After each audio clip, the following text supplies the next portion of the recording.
Around a year ago, I made a quiz using some of the dumbest and, in certain cases, most unnecessarily complicated questions from within the Pokemon series I could possibly think of.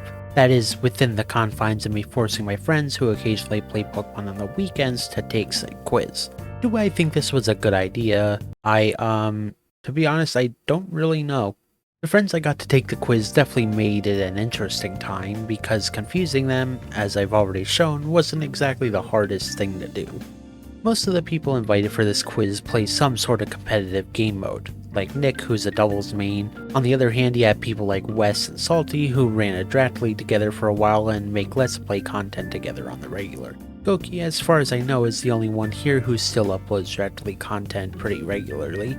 And lastly, there's me, who decided the guy with no competitive experience, is a Nuzlocke main, speedruns the games, and does masochistic stuff like Professor Oak challenges for fun, was the perfect guy to make a quiz for this group. The questions in this quiz were made using any and all Pokemon games licensed by the Pokemon Company. By that I mean the mainline games, any side series like Pokepark, Mystery Dungeon, the Ori games, etc. Not only that, but once again this quiz will cover questions related to competitive battling, glitches, weird mechanics, mistakes left in the games, events people don't remember, inside jokes from our friend group while still being a form of trivia, stuff like that. The way this video is going to be laid out is I'm going to show off the question, I'll show everyone's response to the question, and then I'll cut to a screen showing who got what points based on those responses. And then we'll repeat the process for the next question. Finally, I tried my best to keep the answer to each question hidden so that way you guys could play along if you wanted to. But sadly, there were a couple times I just couldn't cut around it cause either the player, I, or both of us spoiled it. So I apologize for that when it happens. Now that we covered pretty much everything you need to know going into this video, let's get to introducing everyone. Alright, recording's going. The only thing that's got is my audio, and I got this quiz. Alright. So, whatever you want me to just jump into it? Yeah, sure, go ahead, unless you have any questions beforehand. No, it seems like it's pretty straightforward. You just fill in your answers, and then you said some of them are multiple choice. Yeah. I saw, like, the title of question number 2. Yeah, the first few are multiple choice, I think. Okay, well, this will be fun. Alright, before I start, I want to make a declaration. Okay. I am here because I want to be the greatest Pokemon master of all time, and I'm going to prove it by winning this quiz, alright? Alright, let's go. If I can't do that, I at least want to beat Wes and Goki. So Honestly, fair. Alrighty, awesome. Let's see here. Hello! Tis me, Goki Gamer. Semi-intelligent human being. Debatable in most aspects, but at least in Pokemon I am semi-intelligent. Fair. Let's see. In general, I feel like I'm going to do average on this quiz, I think. I don't think I'm going to do great. I don't think I'm going to do horrible. I'm definitely interested in seeing the last few questions because it was the same thing with Snore. It's like he was super confident going into this, and then all of a sudden the last few questions he just didn't know what to do.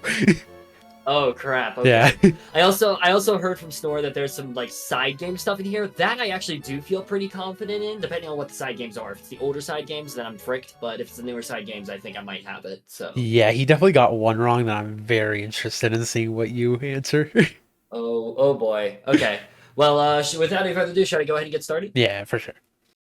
All right, and we're both recording, so you can start whenever you're ready.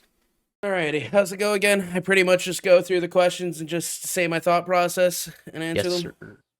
Alright, well, hopefully I don't mess up question number 1. What's my name? yeah, if you screw that up there, then we have a problem. Alright, Nick. I don't remember what it was at, but yeah, I'll say that Snore. That's my name. Yes. My name is Goki Gamer. Hello.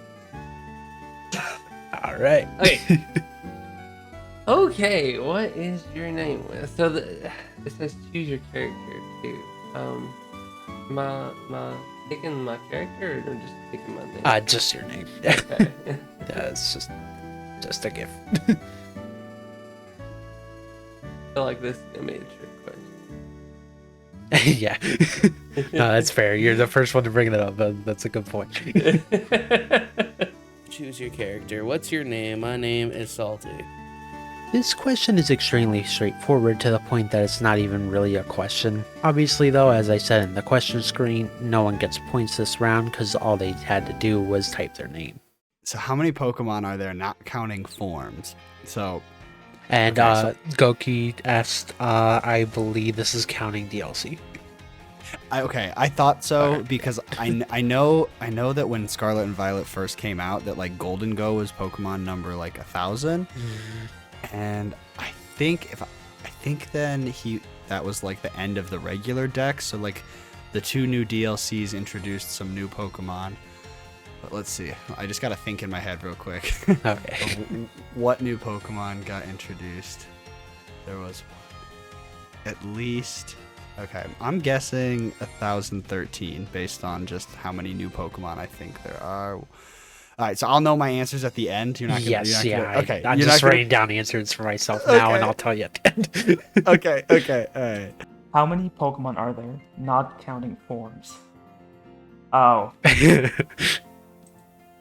you see, I was thinking I was gonna do some research, and this should have been what I looked at. Probably, Okay, yeah. That probably would have been a good guess. it's either 1,030 or 1,025. I just don't remember the exact number. It's Okay. definitely one of these, because I remember it's over 20. Oh gosh, wait, is this like including the DLC? Yes. Wait, I have to think. How many new Pokemon did they add in the DLC? Was it 5? Actually, hold on. Let me make sure that I'm doing this right. Because I was thinking 25, right? But then I remember the DLC. I don't know if I looked it up before or after the DLC. It might have been beforehand. So maybe it's 130 actually. Oh god. It's a 50-50. Okay, yeah, this is definitely before the DLCs. Oh, before the... Yes. Okay, it's 25 then. I'll go with 25. I think that helped. Okay, yeah. Because if it was after, then I would have been a tie between these two. But I'm pretty confident in 1,025. All right, nice. Let's see, how many Pokemon are there not counting forms? Okay. 113, 100, 1,013, 1,030, 1,025, 1,006. I'm pretty sure it's not 1,000. Oh, wait. Paradox forms. I forgot about like the DLC because this includes DLC 2. No, this doesn't actually. Oh, it doesn't include No, DLC? this is just Scarlet and Violet, I'm pretty sure.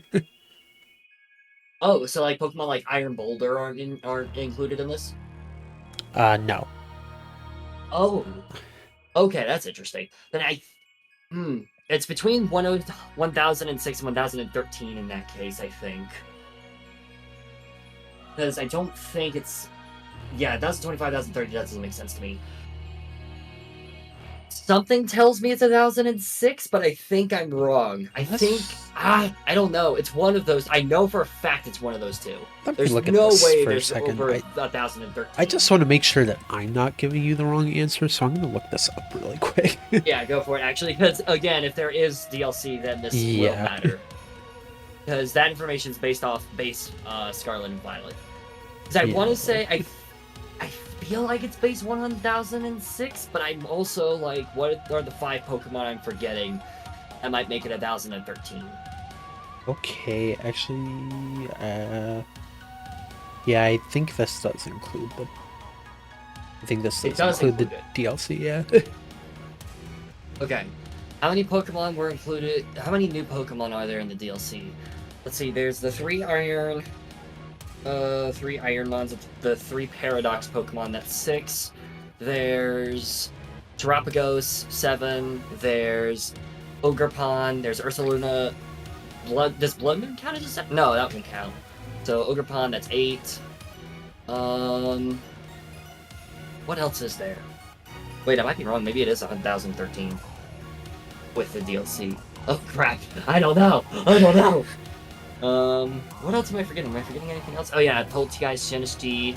I'm trying to remember because I think Sword and Shield got us to like 900, right? If I remember correctly.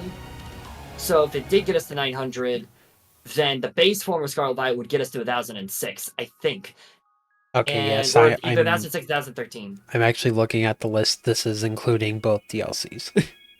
It's including both DLCs. Yes. Okay. I'm going to say, because I think like it's either 1006 or 1013 as the like that's where it hit for base Scarlet Violet. So with the DLC, I think it is going to be 1025. Okay. I think. How many Pokemon are there not counting form? Is this up to date with the newest DLC? Yes. I don't know. Fair. There's so many. Okay, so I know it's more than 1006. Don't think it's 1025. I'm gonna go with 1013. No, because Iron Boulder is like 1022 or something like that. So I'm gonna go 1025. Okay. How many Pokemon are there not counting forms? It's a question, because I know this was a year old. So does this include the Right. DLC or no? Yes, it does. Okay. If I'm not mistaken, after the DLC, we are at 1025. Oh, right.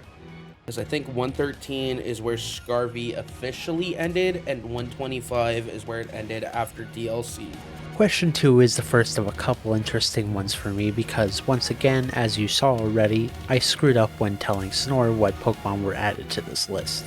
The reason I got confused here is because the Scarlet and Violet Indigo Disc DLC had just come out. So not only had I not played Scarlet and Violet in a while because honestly I couldn't stand the games even a year ago, but I didn't know how many Pokemon we were officially at when we recorded this. I knew we were over 1,000, but I didn't know by how many. Luckily, me screwing up didn't change anything because Snort still got the right answer, along with West, who was right on the money with Iron Boulder being number 1022. Does Hawlucha get Thunder Punch? It's like my brain is going like, is it a trick question? Because it definitely looks like a Pokemon that would punch things. So I'm just gonna say yes, but I don't know about yes and it's bullshit. Does Hawlucha get Thunder Punch? Well, wait, can I change my answer if I get it wrong? You shouldn't get this wrong. The answer is no, obviously. Wait. This is a trick question. Yes, and it's PS. Why would it be PS? I mean, the answer is yes, but like this is subjective. Wait. Okay, you know what? I kind of want to click this because you did kind of lose to that one Thunder Punch. I remember. But this is not a trick question, right? It isn't yes. It's just yes, right? Does Hawlucha get Thunder Punch? Okay. So, fun fact, I have used Hawlucha in Draft League before. However, it's been years since I've done that. Yes, it's PS. That's funny. I feel like I want to say it does. I'm pretty sure it does, if I remember correctly. I might be remembering it completely wrong, but I'm pretty sure it does. Let's see. I'm trying to think. Does it get Bullet Punch? I want to say it does, so I'm going to say yes on that one. Does it matter if I select yes or yes and it's BS? No, that does not matter, but I also want to clarify. You said Bullet Punch. You mean Thunder Punch, right? I meant Thunder Punch, Okay. yes, sorry. It Okay, does not I get just Bullet wanted to Punch, I make meant sure. Thunder Punch. Sorry, Okay. I'm terrible at speaking, but yes, I believe it does get Thunder Punch if I remember correctly. Okay. Because it gives you answers. Oh yeah, and like, isn't there like a meme where you like lost the Thunder Punch Hawlucha or something like that? Does Hawlucha get Thunder at 7-11?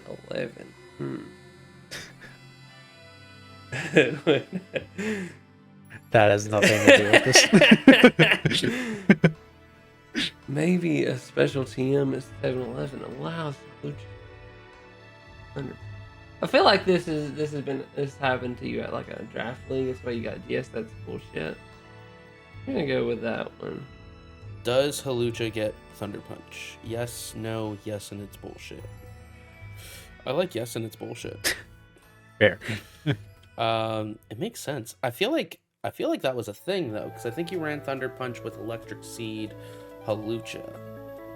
So I'm pretty positive it gets Thunder Punch. Question 3 is straight up just an inside joke from our community. I made this one extremely obvious even for the people who had nothing to do with the context, but I'm happy that the 3 people here who were involved with the situation got the context almost immediately.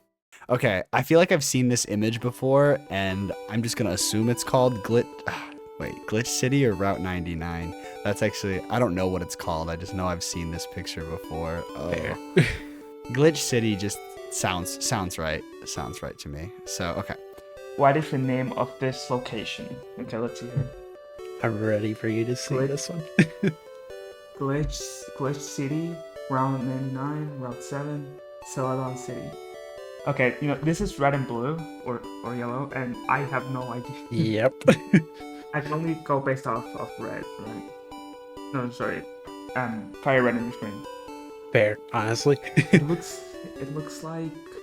Is this like how it looks from long range, or is it just bits and pieces just put together like a puzzle? Because it doesn't look like this fits, right? Maybe Yeah, it's no, this just is just the whole route. Oh, right. Yeah. I'll be completely honest. I don't know. I'm gonna have to take a guess here. Route 99. That's impossible. No, that's impossible. Even if it was like gold or silver, there's no way there's this many routes. Route 7. That would be pretty early on. Okay, first thing. Okay, I don't know if this is red and blue or gold silver. So, just assuming Route 7. I don't think this is Route 7 in red and blue. Celadon City. This does not look like a city. You know what? I don't know what Glitch City is, but I'm going with that. Okay. I should. No. Route 7. Can I change it to that? Yeah, Route go 7. ahead, yeah. Sorry, if this was right, I'm just saying I'm gonna complain. I'll explain all of these at the end of the quiz if you don't understand some of them. Okay, what is the name of this location? Glitch City, Route 99, Route 7, or Celadon?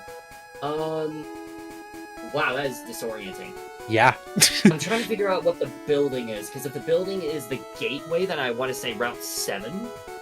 Your Glitch City and Route 99 aren't real locations, so unless this is a glitch that I'm just not aware of, then Glitch City, Route 99. Because I'm trying to figure out if this is... Because Celadon City is the actual town. Route 7 is the route between Celadon and Saffron, which is like that block. So I'm trying to figure out what the building is, and it's very hard to tell. I want to say that's a house. It looks like a house, but also I don't recognize those... Wait, no, yeah, that's not Route 7, because those boulder things aren't on Route 7, and they aren't on Celadon either, so this is something I just don't know. Glitch City or Route 99. I'm going to say okay, yeah, it's not Route 7.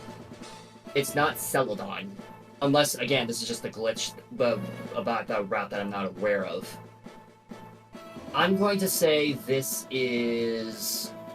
the lack of a lot of... Wait. I think that's the same house. I want to say that's the same house that's being glitched. So I kind of want to say that this is Route 99 with that logic, just because of the pathing. Because I think this is just repeats of the same house, similar to Route 7.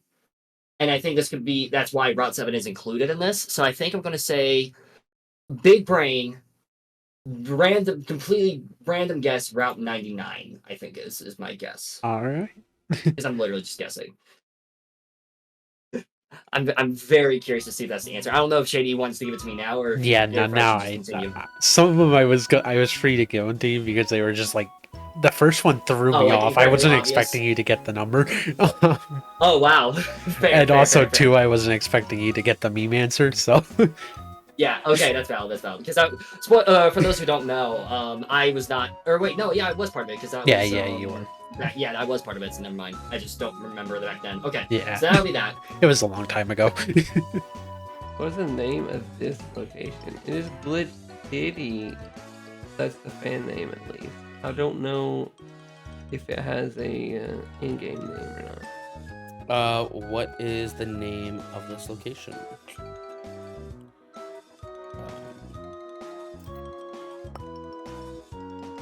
I'm gonna say Glitch City. Wasn't this accessible like in Gold and Silver via the Lake of Rage, or is this Red and Blue? I think it's red and blue, but it might actually be both. Okay.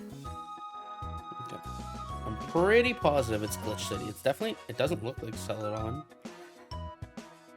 This looks like a mix of like a gym with like the route north of Celadon City, I think.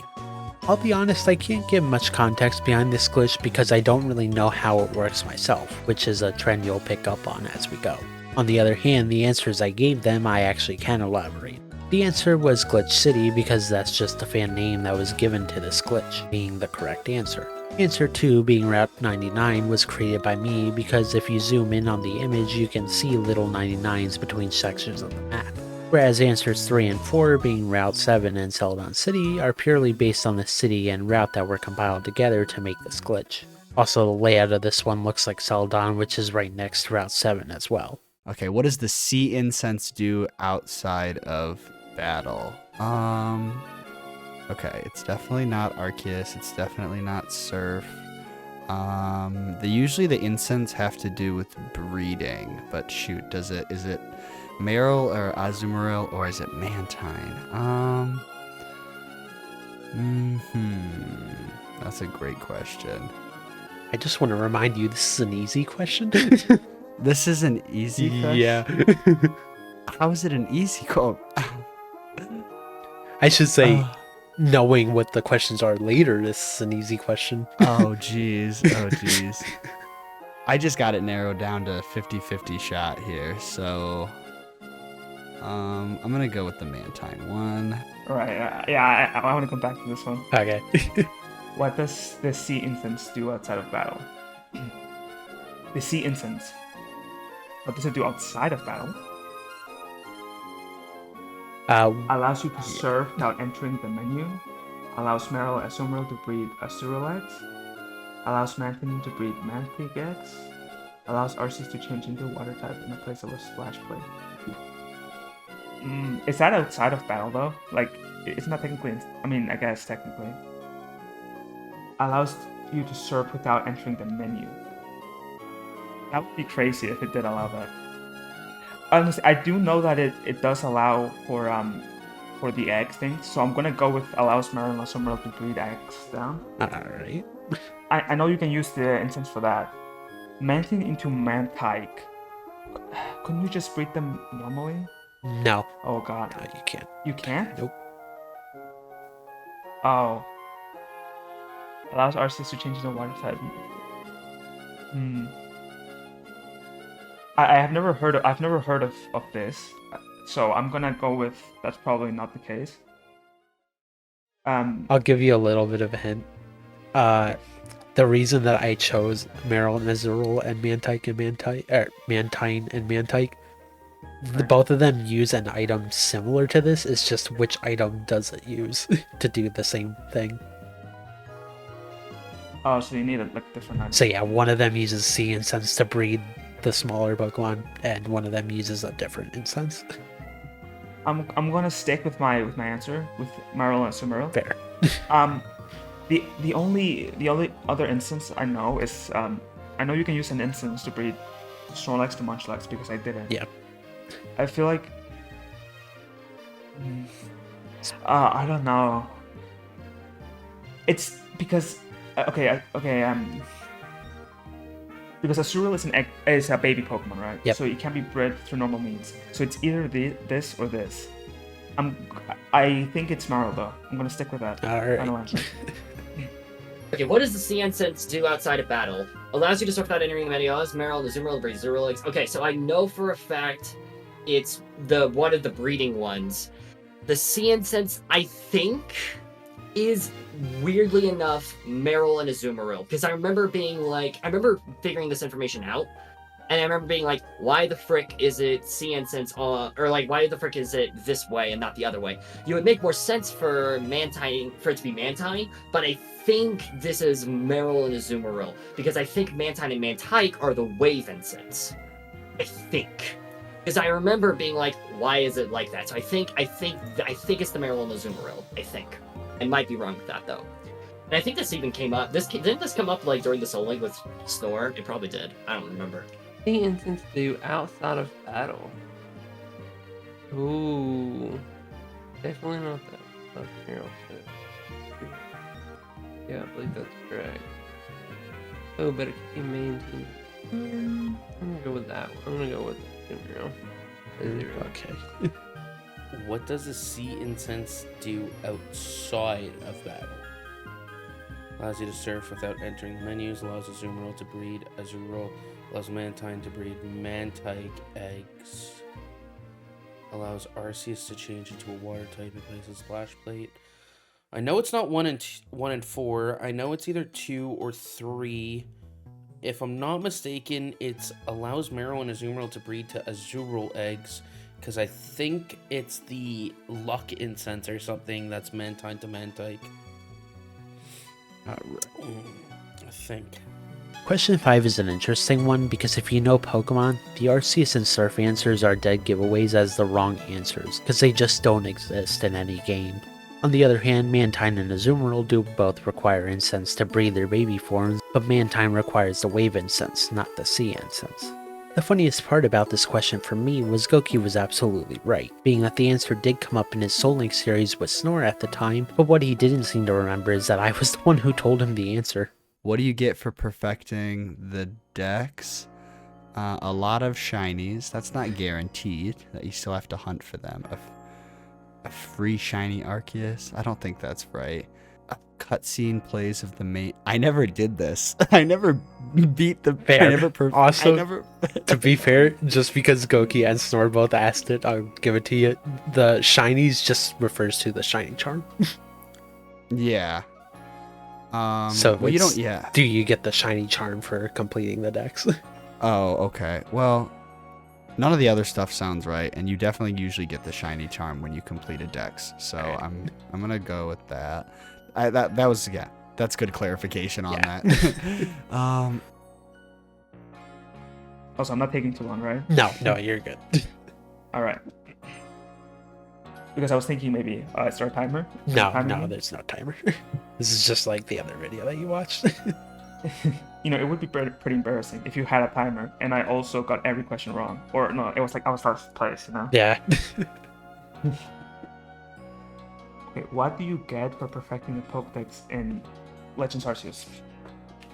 A lot of shinies? Ooh, I mean, if they exist, I'll take them. A free shiny Arceus is given to you after rematching the boss fight. A cut in place of the MC being sent back to their time. A pat on the back. You know, unironically, that probably would be what you get. What do you get for perfecting the...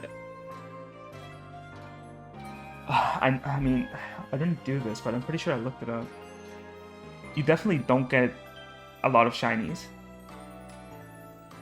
Wait, like, do you mean like the shiny charm? Or technically yes, but it's also like just like you get increased odds by perfecting the dex. So technically, I guess it depends on how you read it. Yeah, I read it as like maybe shiny charm. Yeah. Actually, no. At first, I read it as you just get shinies, which I was like, that's not the case. Basically, But then I went back. it is basically what I wrote. So A lot of shinies. Yeah. A free shiny Arceus is going to have to rematch the boss fight. I don't think that's true. Not to my knowledge. A cut is specific time. I don't remember that happening. So unless I'm being dumb, I don't think that happened. A pat on the back. It's either this or a lot of shinies. If by that you mean like increased odds or shiny charm, whatever. I'll go with a pat on the back. They won't give you anything. All They're right. greedy. okay. Alright, what do you get for perfecting the Pokedex in Pokemon Legends Arceus? Fun fact, I have not completed the Pokedex in Legends Arceus. There's like a few Pokemon that I have left to get. I think I have like 10 Pokemon left to get. A lot of shinies, a free shiny Arceus is given to you after rematching the boss fight, a cutscene plays of the MC being sent back to their time, a pat on the back. I know it's not the third one, there's no way it's the third one. A pat on the back I'm willing to believe. A free shiny Arceus that makes no sense. A lot of shinies. That's the shiny charm, if that's what that's implying. So that's also what I'm curious about. A lot of shinies. Does that imply shiny charm? Is that a Seeing question I as can ask Snore the judge? read it the same way, I'm going to say yes. That's what it was meant to say. Okay. Then I'm going to say completing the Pokedex. I think that's a lot of shinies because in every game you get the shiny charm for beating the Pokedex. Okay. So that's what I'm going to assume. What do you get for perfecting the Pokedex? And yeah, like perfecting.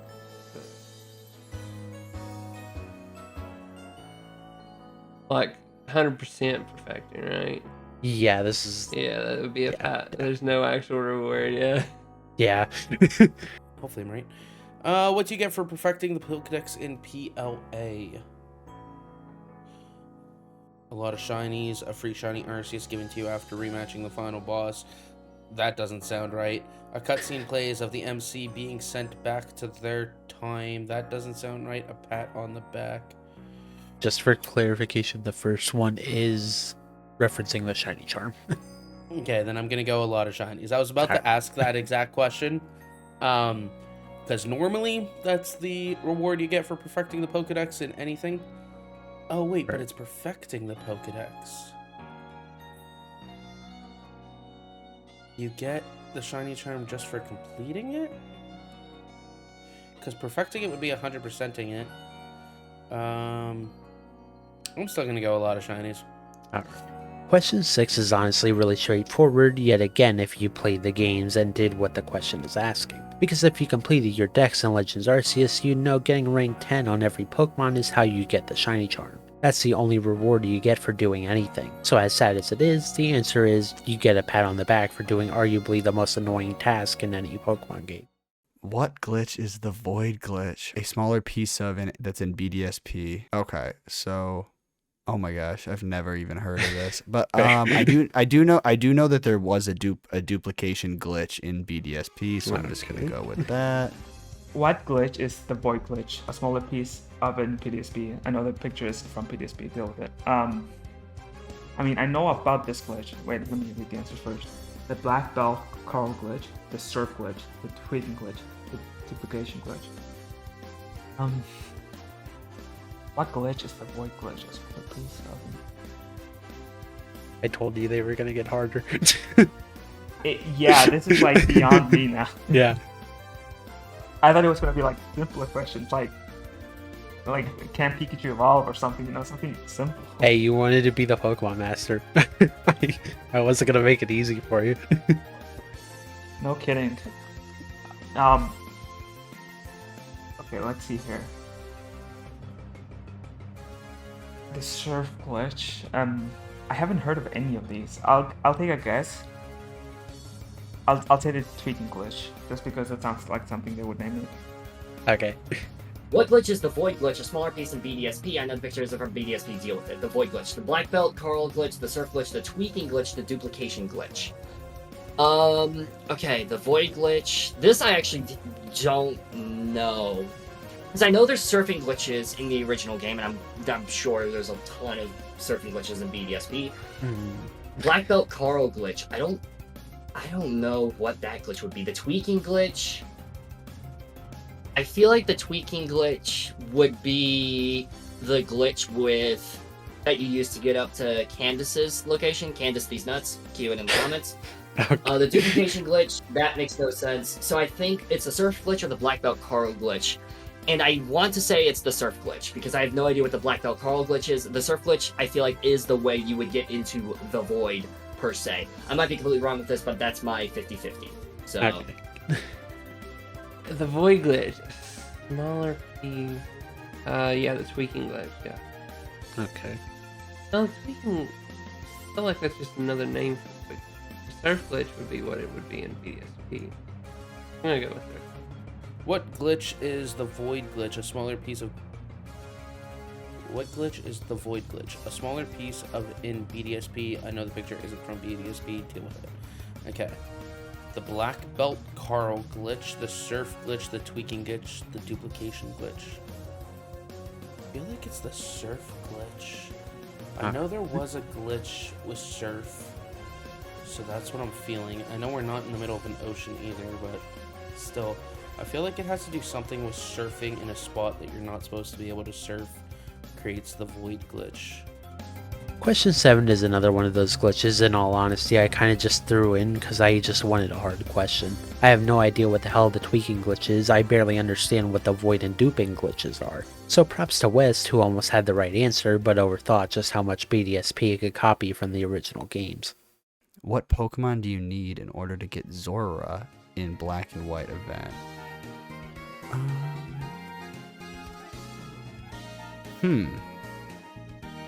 I have no idea, but I'm gonna guess. I'm just gonna guess the Johto Beasts. Okay. I don't know why, just a random guess. What Pokemon do you need in order to receive Sora in Black and White event? Oh my god, I knew this! Oh my god. I've played these games so many times and I've looked it up. The Johto Beasts, Celebi, Ho, the Johto Beasts, but shiny. Okay, that's definitely not the case. What Pokemon you need to Sora in Black? I didn't know you have to trade to get Sora. Oh no, not trade. You just have to have them. Technically, you have to trade, but just not between Black and White. Oh, okay, dude, that just confused me. Dude, I- no matter what you have here, you had to bring it up through the post game. Okay, it is post game. Yeah. Okay, in that case, I really don't know. I'm gonna guess the Johto Beasts because you put 2 of them, so that makes me think that it is one of them. But it's definitely not the shiny one. That would be absurd. Fair. What Pokemon do you need in order to receive Zora in the Black and White event? The Johto Beast, Celebi, Ho-Oh, the Johto Beast, but shiny. Ooh, okay. Because I remember there's a Pokemon movie where Zoroark transforms into Entei. I have no idea if that's the event that this is talking about. Celebi, Ho-Oh. I don't think it'd be Ho-Oh. That would surprise me. I don't think it'd be the Johto Beast, but shiny, because I know how Game Freak hates shinies, legends. I could see it being I want to say it's the Johto Beasts. I really want to say it's the Johto Beasts, just because of that movie, and I remember the cutscene of Zoroark transforming from Entei. So I'm going to say, based purely on that knowledge, I'm going to say it's the Johto Beasts, and I'm going to say it has something to do with that movie. I don't even know what the movie is called. I just remember seeing a clip of it. Okay. So, What Pokemon do you need in order to receive Zora in Black and White? Ooh, that's a good one. I remember it was like a tie-in with the movie, right?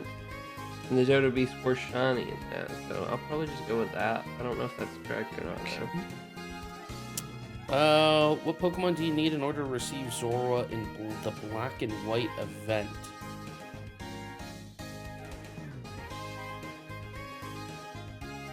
Didn't know you needed one. Alright. It's in Black and White 2 that you just get given a Zorua. You get given an Zorua. So in Black and White 1, right, because Black and White 1 Zorua is post-game, if I'm not mistaken. And I think it is the Johto Beasts.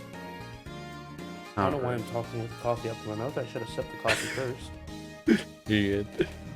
Question 8 was the most fun question for me because I played Black and White so many times for fun, for content, or even just because a friend needed me to play the game for some reason. So it shouldn't be a surprise that even though I haven't seen the movies the Zorua and Zoroark events come from in these games, I sure as hell still know how the events work and what are required for them.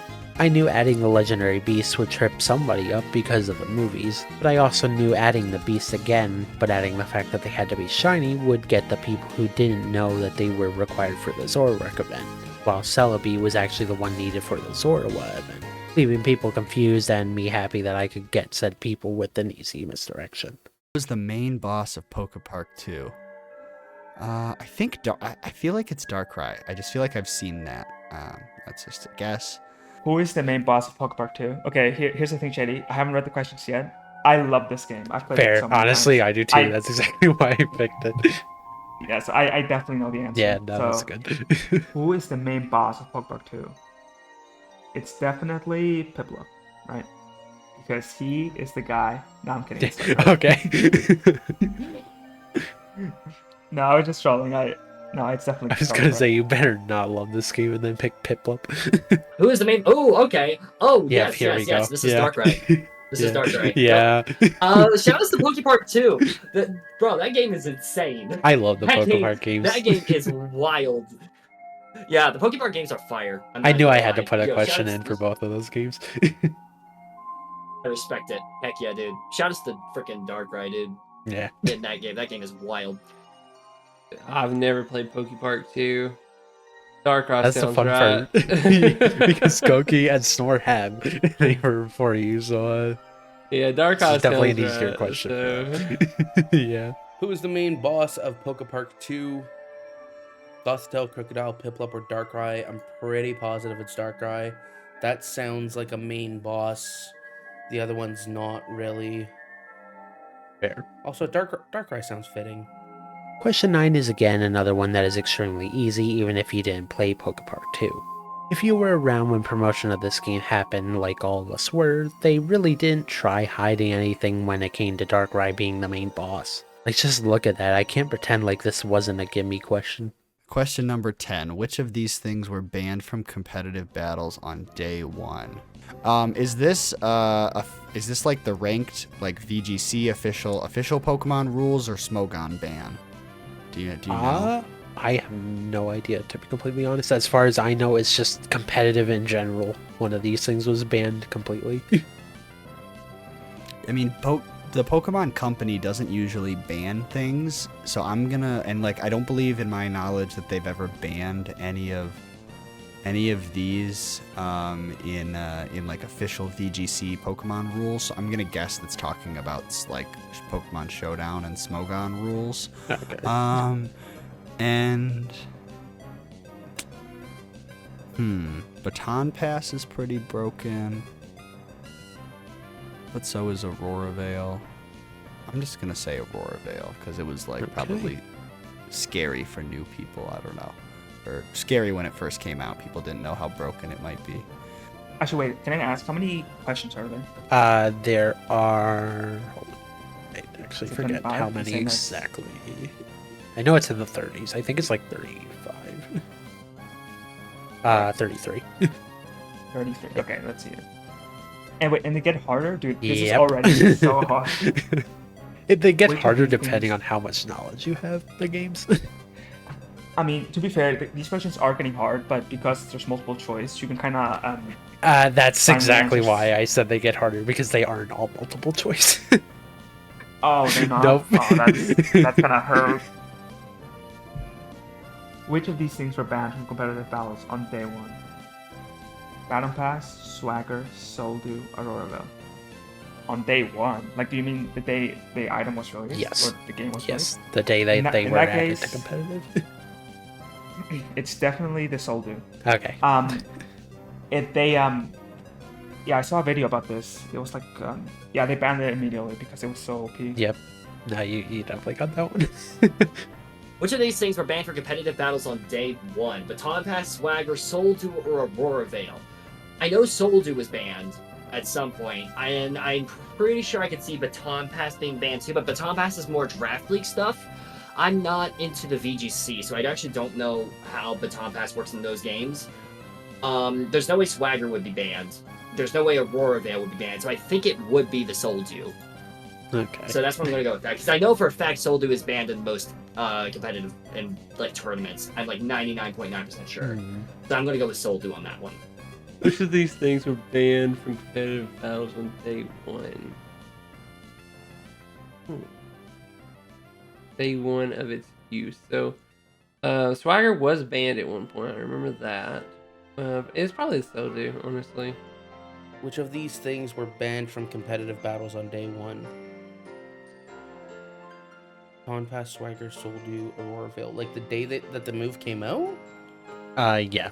The day whichever item you think it is came out, they were banned automatically. Like we're talking VGC? I'll be honest, I don't remember. I'm pretty sure this is just like competitive in general. Okay. I know Baton Pass is a clause. don't think Soul Do. I don't think it's Soul Do. I think it's either Swagger or Baton Pass. Swagger's good, but it's bannable. I'm gonna say Baton Pass. Alright.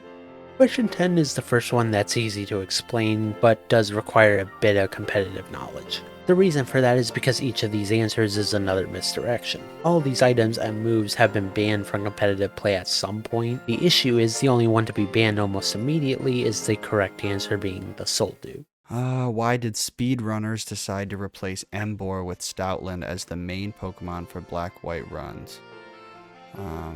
Return Stab is so much better. The fall animation, it's typing. I feel like it's Return because I know you get that TM in the game, I think. Fair. And just for the sake, again, because Goki asked this before you, the fall animation refers to when you throw it out of the Pokeball and it hits the ground. Oh, okay. Wow, I mean, that could be it with the speedrun thing, too. Yeah. I'm gonna go with Return, but Okay. now I don't know. Fair. Why did speedrunners decide to replace Emboar with Stoutland as the main Pokemon for Black and White runs? I like speedruns. Yeah. Retaliate is just that good.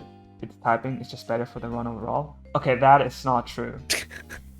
You can't tell me a normal type is better than a firefighting type.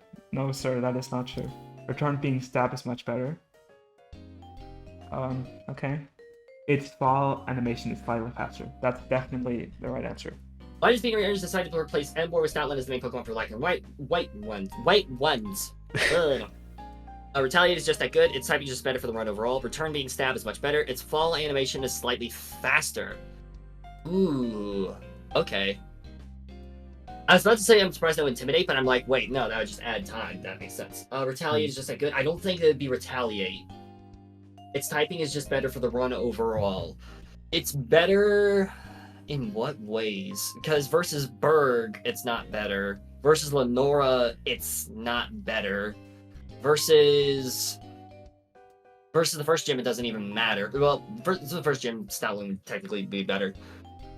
I feel like it would probably be Return. I think Return makes the most sense here because you can just spam Return with Stoutland. I feel like that would be, and you get Return pretty early on if I remember correctly.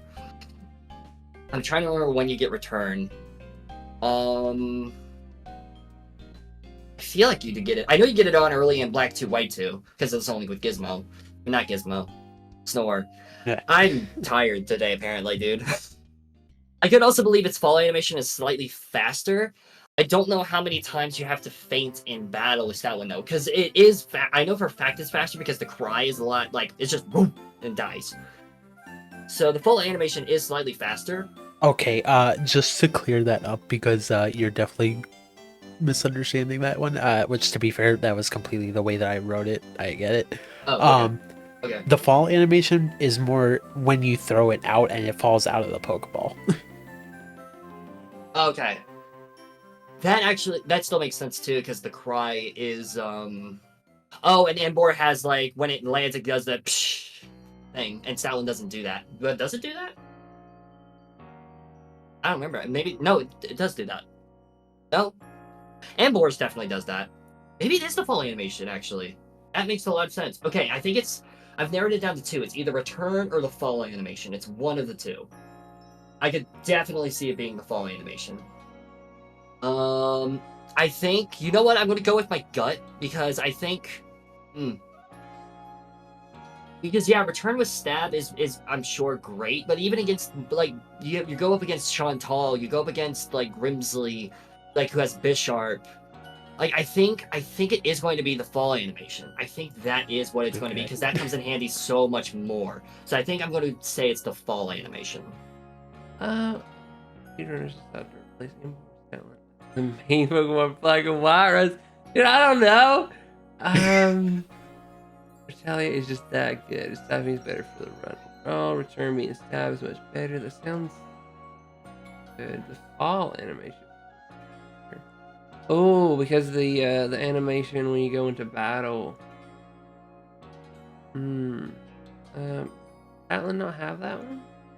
I feel like probably Return, but Retaliate sounds really good. But Retaliate is only when a Pokemon faints, right? So I don't think that's it. Why did speedrunners decide to replace Emboar with Stoutland as the main Pokemon for Black-White runs? Retaliate is just that good, makes sense. The typing is just better for the run. Return being Stab is much better. Its fall animation is slightly faster. Okay, and just to clarify, because Goki had mentioned this and I forgot about it until now, the fall animation is in reference to when it's thrown out of the Pokeball and it hits the ground. Oh, I was thinking it's death. Yep, that's exactly what Goki thought of.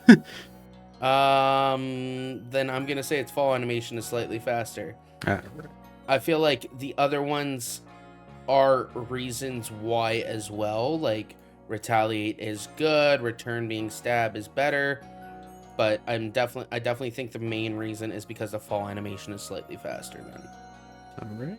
Question 11 was another one that, in all honesty, I didn't expect to stump anyone, because the only answer that makes sense is that the falling animation is faster. Stoutland's typing is not better for a run than Emboar's. Return being Stab is good, and same thing with Retaliate, but I can't confidently say Stoutland is better than Emboar without the animation backing it up.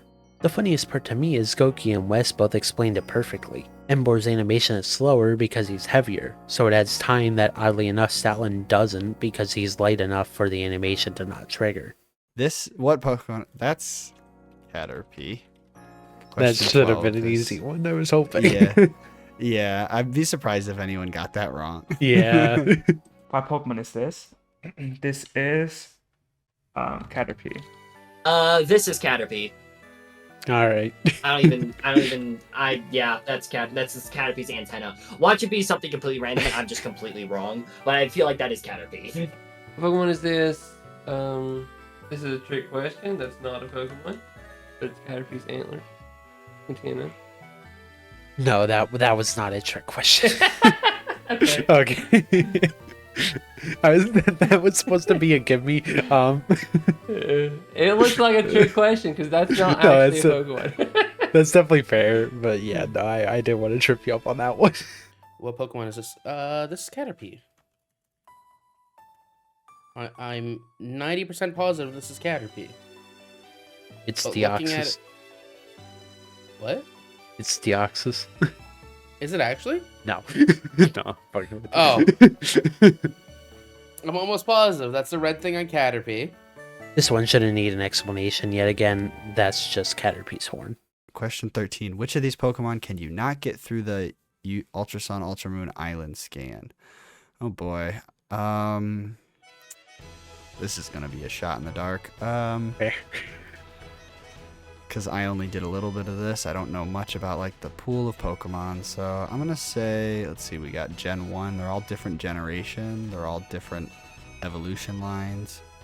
Maybe Chestnut, because it was just the generation before. I'm gonna go with Chestnut. Okay. So Which of these Pokemon can you not get through the Ultrasun Ultramoon Island scan feature? Wait, like what do you mean? Is- Island Scan, you can use that to get certain Pokemon in the game. Oh wait, and you're asking which ones you can't? Yeah, get? which one can you not get out of that list? Oh, dude, this is cheating, dude. This game came out 10 years ago. Don't do Also, to this me. is also a lot harder because Sun and Moon and Usum have completely different lists. So all of these Pokemon are technically available. It's just which one is not in the game. Oh wait, wait. Is this just that you can't get overall in the game? No, it's just which one can you not get through the Usum Island scan. But one of these is available in the Sun and Moon Island scan. I'm gonna go with Emboar. Okay. Okay, listen. I don't know why. My only reasoning for this is because I saw a comment, and they were talking about how they were like defending Game Freak or whatever, and then there was one comment that was like, we shouldn't defend them. They didn't even put national decks in. I haven't been able to use my favorite Pokemon Superior since like Gen 6 or whatever. So I'm like, okay, maybe it's Emboar because he's also from that gen, right? Let's see. Which of these Pokemon can you not get through the Ultrasun Ultramoon Island scan feature? Bulbasaur, Combusken, Chestnut, or Emboar? Ooh. Bulbasaur, Combusken, Chestnut, or Emboar? So Chestnut and Emboar are both fully evolved Pokemon, so I want to say you can get both of them. I also want to say you should be able to get the base form Pokemon as well. I feel like you would. So I'm leaning towards Combuskin, oddly enough. Because Combuskin is the only middle evolution stage. So it's the one that's stands out the most, minus Bulbasaur. And there's no way they would prevent you from getting the base forms, like, through Island Scan. That makes no sense to me. So I think I want to say that this is Combuskin based on that logic. I'm not going to, like, try to overthink it because Chestnut, yeah, Chestnut, you definitely, I'm pretty sure you get Chestnut, which, if you don't get Emboar, that makes no sense, unless it's just not in the game, which could be the case. But then why would you not be able to get a set of starters? This isn't like Pokemon Conquest or anything, so I'm going to say this is Combuskin, final answer. It might be Bulbasaur, but I'm going to say Combuskin because I think that makes the most sense. Right? Which of these Pokemon can you get through Usum Island Scan? Can you not get? Okay. Bulbasaur. I'll go Chestnut. Okay. Just because it would have been the newest. Which of these Pokemon can you not get through the Usum Island Scan? That's not the final Evo. Yeah. that gives me a lot of hope for this one. What's the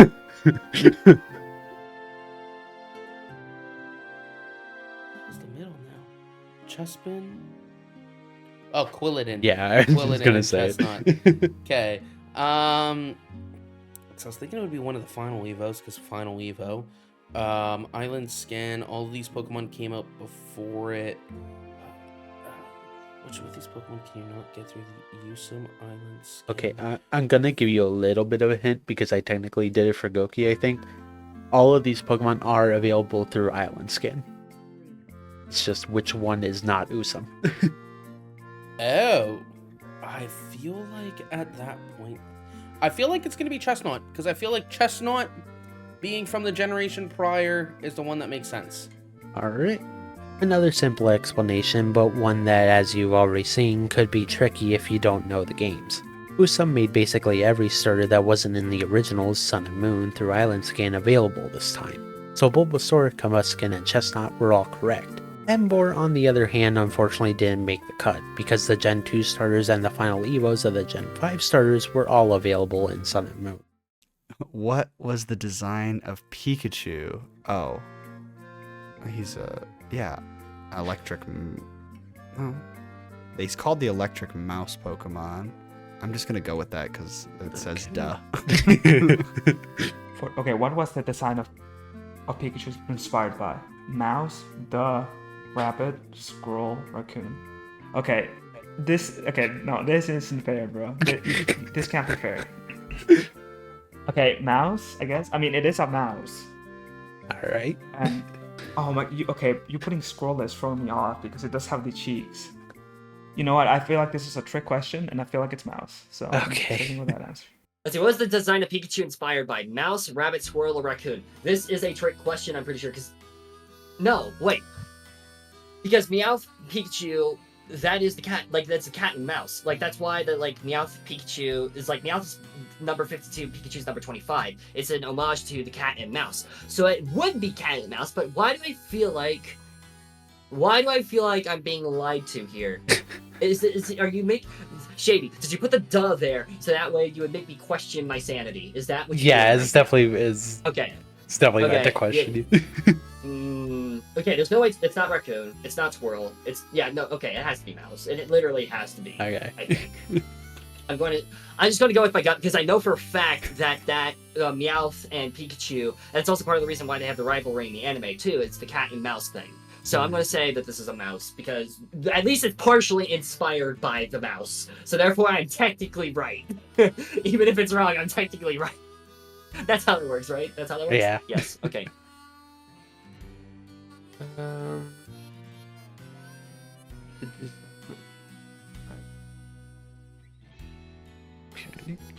What was the design of Pikachu inspired? Well, I mean,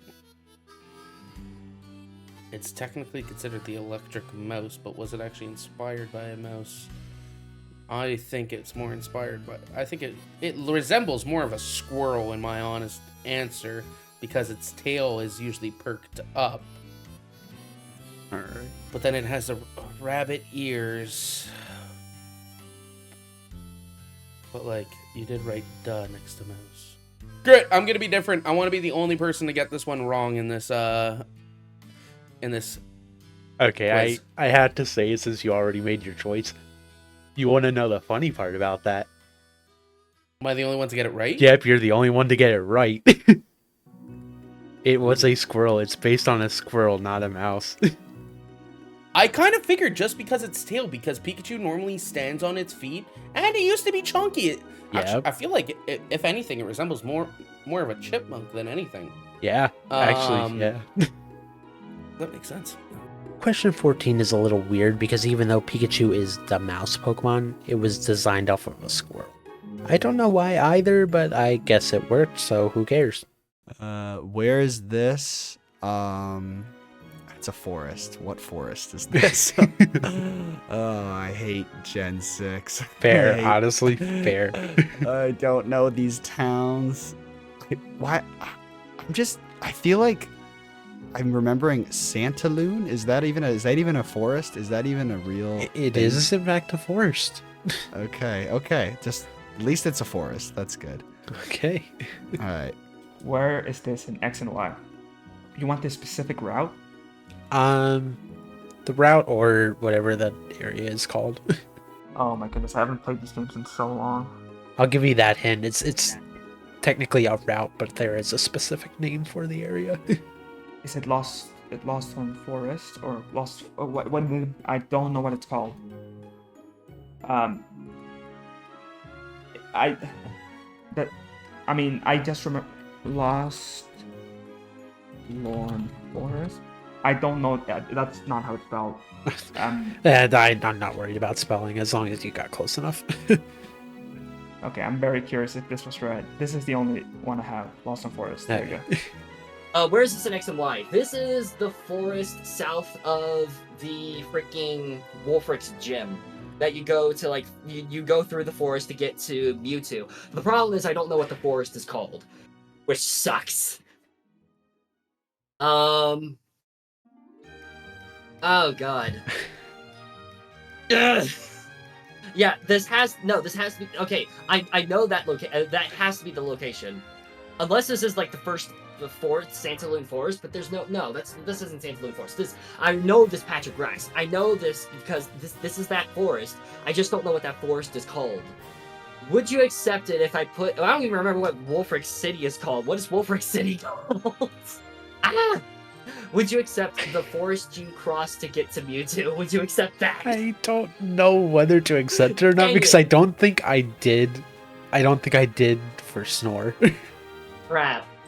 No, I don't. I know it's that forest. I just don't know what it's called. Yeah, so I'm sorry. I don't think I can accept a different name. No. Crap, and I know it too. I just don't know the Yeah, I name. know that sucks. I should have accepted it for Snore because, like, you're right. It's just Dang it, dude. can't think of the name. Dang it. I'm just gonna put the forest you crossed to get to Mewtwo just because it's technically right. Fair. Honestly, Cross if it to makes you get- feel better, Snore did the exact same thing. It's like you Okay, could I'll remember take the it. place, you just couldn't remember the name. Yeah, okay, I'll take it. What is this? Wow, this is the moss. It says where is it, not what is it. Oh, where is this? Okay. Oh, I don't know the first. Is it the forest where you get Mewtwo? The Pokemon Village, but it's this forest before that. It has a different name. I bet. I'll put Pokemon Village. Okay. Where is this in X and Y? Okay. This, if I'm not mistaken, is a thing like right near the 8th gym. If I'm not mistaken, it's called like No, it leads to the Pokemon Village. Mhm. It isn't the Pokemon Village. And I it's can't give you points for Pokemon Village because of West. West put Pokemon Village too, so I would have to give him points too for that one. You had to get it exactly right. No, I don't think it's a forest. I think it's Route 24. I don't know why Route 24 sounds good to me. Question 15 is another weird one because I would have actually taken 2 answers. Because this place is called the Winding Woods, but it's also Route 20 according to the map you get in X and Y. So if I got either of those answers, I would have taken them. Whose team is this? Scrafty, Shiftry, Sharpedo, Zoroark, Bandabuzz, Absol. Okay, they like dark type trainers. Oh boy, I'm bad with Pokemon character names too. Fair. I will accept Generation. Okay. And like what trainer? What trainer were they? What group were they a part of? Okay.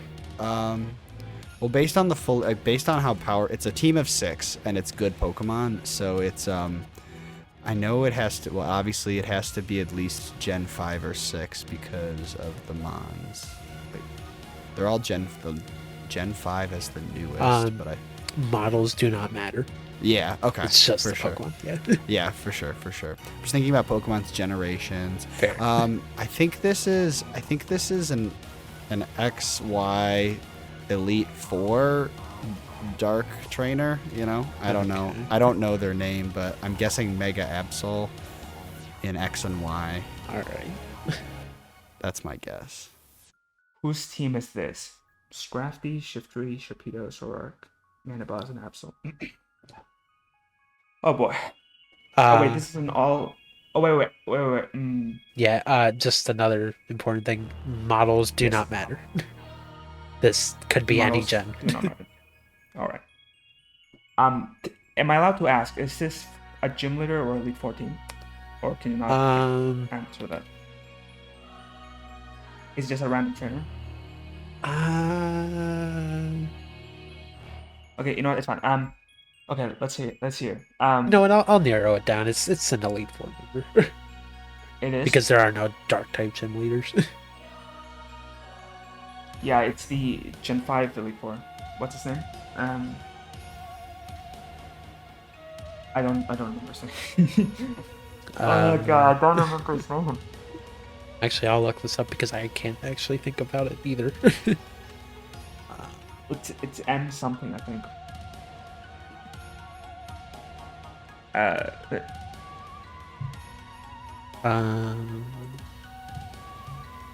It is Grimsley. Grimsley. Yeah. Okay, that's my answer. Grimsley. I figured you said Gen 5 Elite 4, so I'll give it. Yeah, I mean, it is him. I just didn't remember his name. Alright, whose team is this? This is definitely a post-game team. This could be Sydney. Like, post-game, Oras, Sydney, the second time you take him on in the Elite Four. This could also be Grimsley. I think this is one of them. I just don't know which one. Who would have a Zoroark? Yeah, this is because this is equal Gens 5 and Gens 3. So, oh god, this is I'm really leaning towards Sydney. Would Grimsley have a Sharpedo? Because let's see, Grimsley's team is originally Bisharp, Crocodile, Scrafty. Does he even have Mandibuzz?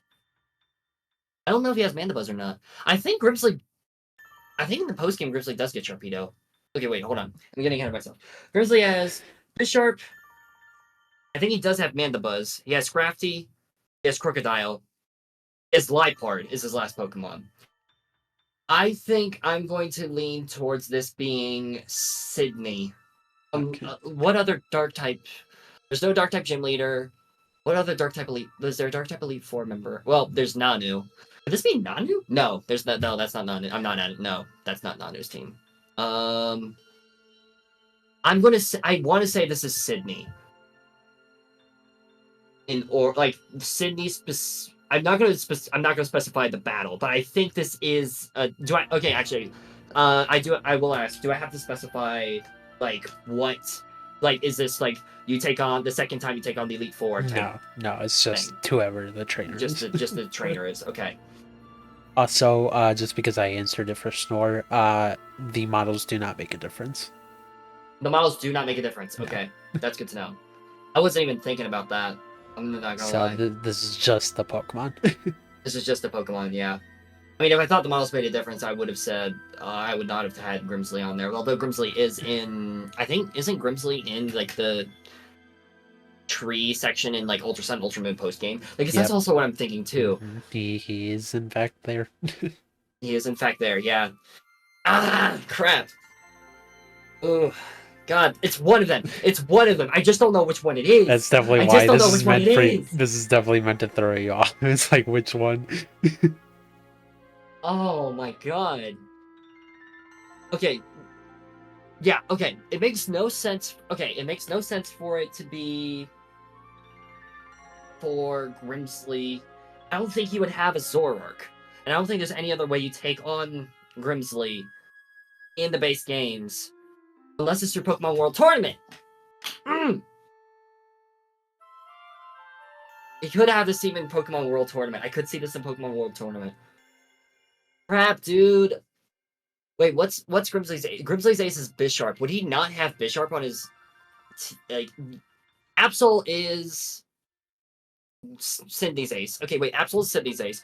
Does the placement of, like, the Pokemon team matter? Like, first is Scrafty, last is Absol type deal. It does not matter. No. Okay.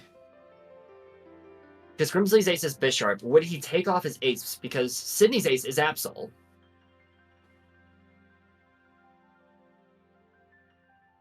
I'm gonna...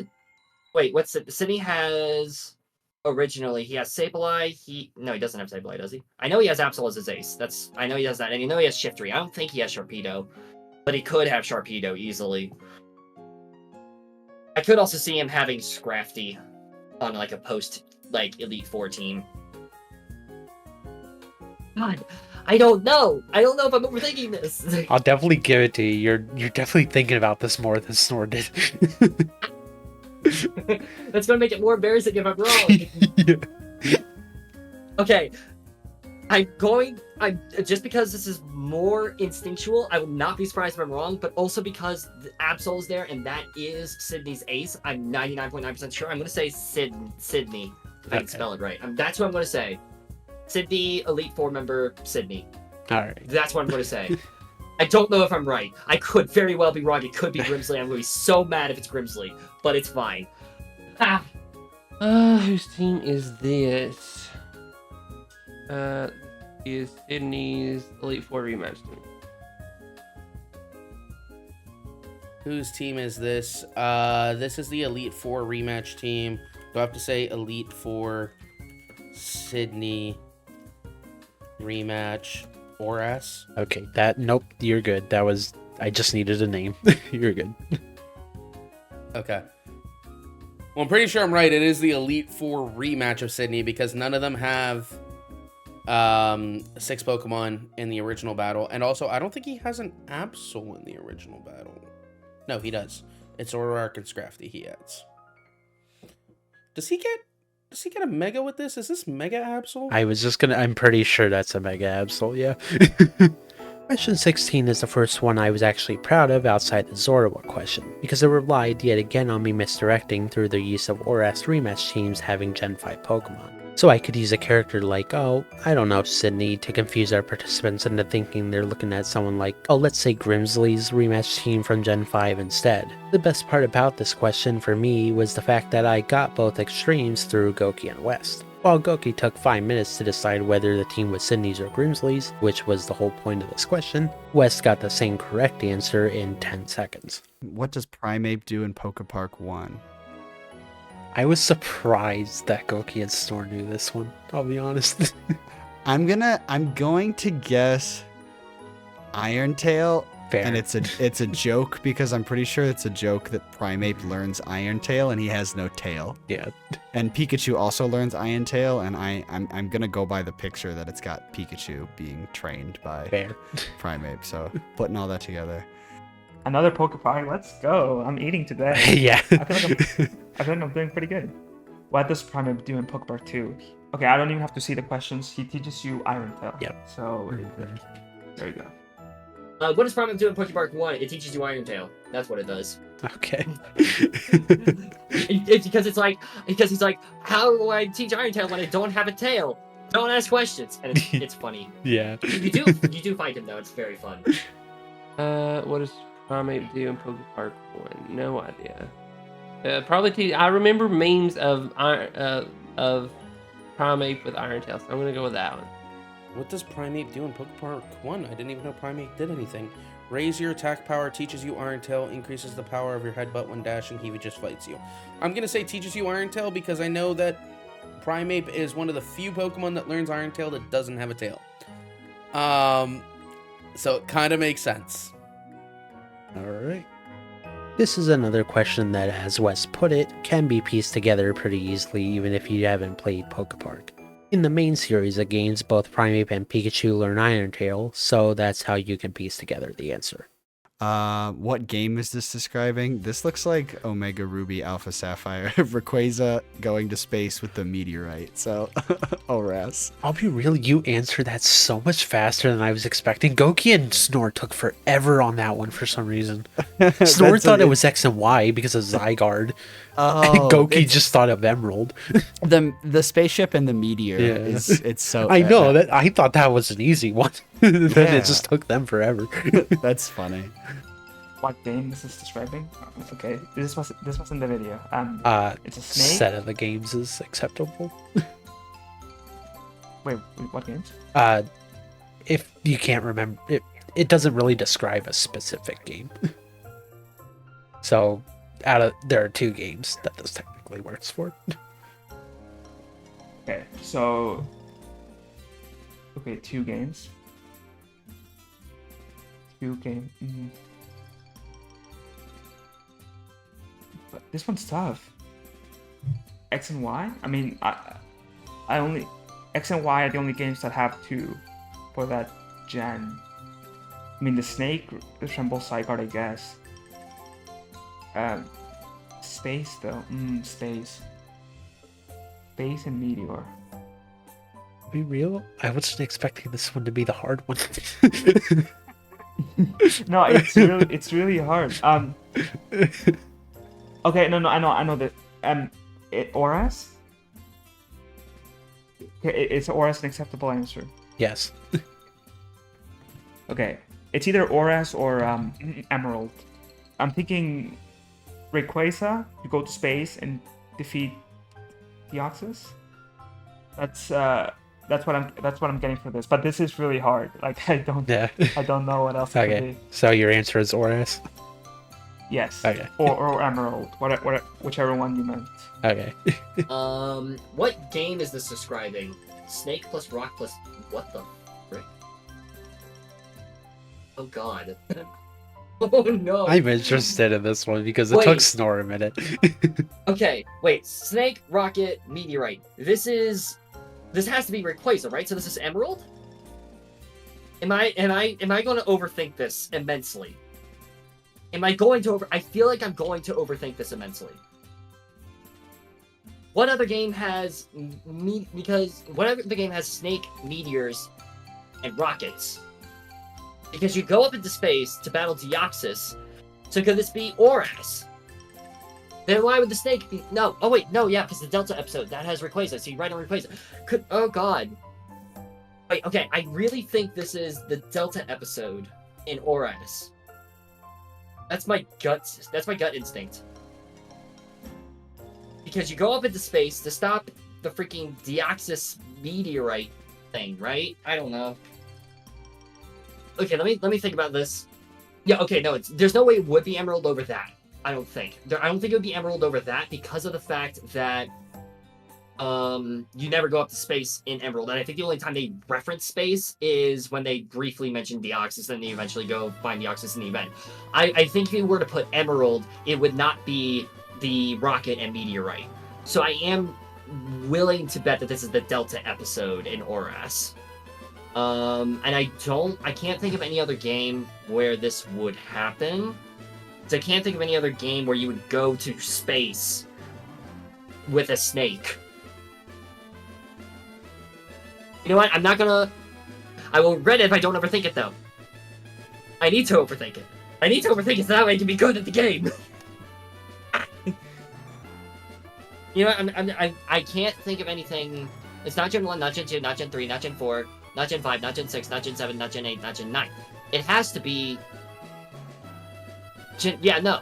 The only one this could be realistically is Gen 7 Wormhole or Emerald, but neither of those make as much sense as the Delta episode in Oras. So I'm gonna say Oras because of that. That is my final answer. Specifically the Delta episode. That's what it's called, right? Isn't it called that? Yeah. Is that what it's called? Yeah. The Delta episode? Okay.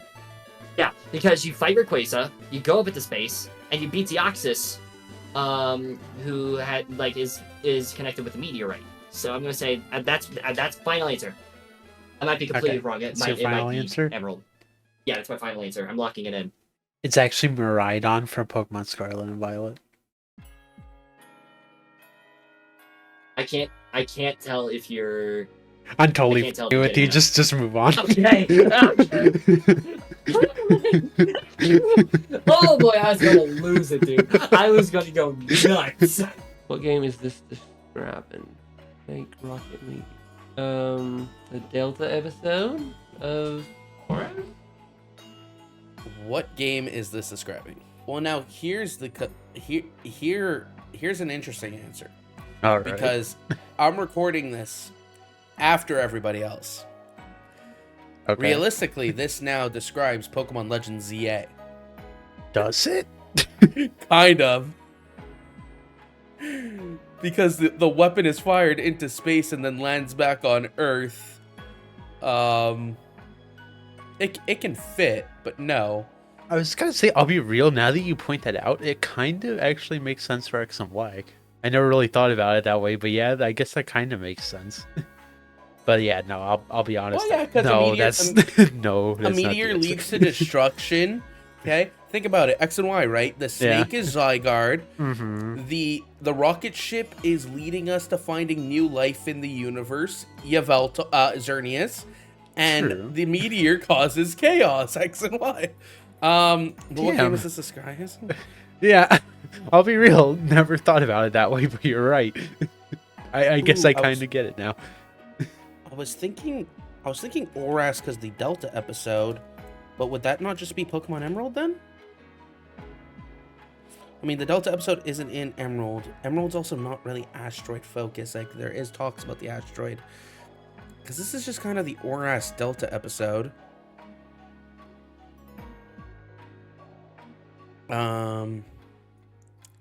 Snake, Rocket, Meteor. Because, like, I'm also thinking of, like, Pokemon Yusim with Sunsteel Strike. I have no clue. Be honest, you're putting way more thought into this than I did. Yeah, I know. I'm just thinking Snake, Rocket, Meteor. So I'm like, I'm gonna go. Wait, is there a snake in your house? I'm gonna go with Oras.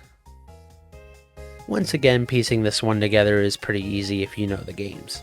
Rain Snake plus Rocket plus Meteor. The answer is Omega Ruby and Alpha Sapphire, specifically the Delta episode. You get a special Pokemon when you go to the Aether House in Sun and Moon. Special Pokemon.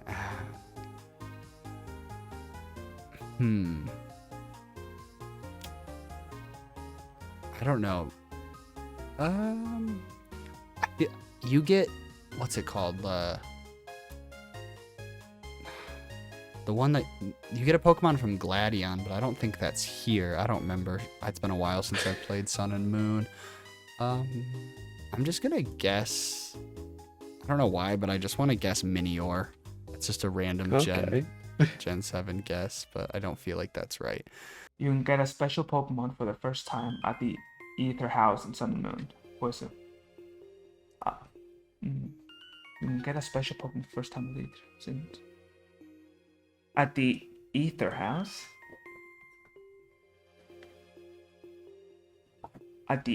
Is this the Aether House? Yes, yes, that is the Aether House. I don't know. Okay, I'll put Zygarde. I know you can get them there. I don't think that's the place, but that's my only guess. Okay. Zygarde. There we go. It's the 100% form Zygarde. The one with the power construct, I believe. Okay. You can get a special Pokemon for the first time at the Aether House in Sun and Moon. Okay, actually, okay. This isn't okay. I should know this. It's the Aether House in Sun and Moon. Special Pokemon. It's not. I know this location. What Pokemon is it? Oh god. Oh god. I don't know. Can I skip questions and come back to it? No, just because the next one actually kind of involves this. Oh, it does? Kind of, yes. Okay. Interesting. Wait, okay, for context, the next question is this one. How many legendaries are only available in the post game? Oh god. So this is a legend. This is the legendary. Think. Is Magearna? No. It's not type it's not type null, it's not Cosmog. Could it be Magearna? It's not type. Would it be type? No. Who do you get type null from? Well, no, because type null is not a legendary, so it can't be type null in that case if that's what Shady's implying. And if Shady's just throwing that out there to mess me up, I will be so mad. I'm gonna say, it makes sense for this to be. Wait, Magearna is Gen 7, right? I think so. I'm pretty sure. I can never remember. Volcanion's Gen 6. I think Magearna is Gen 7. I'm just going to throw it a shot at the dark. I have no idea. Okay. You're guessing Magearna? I'm just going to guess Magearna. It's Okay. probably wrong, but... You can get a special Pokemon for the first time with either house and moon. Who is it? I'm gonna play Youngest. I know it's not right, but that's the only thing Okay. I remember them chasing the Youngest or something. You can get a special Pokemon for the first time at the Aether House in Sun and Moon. Who is it?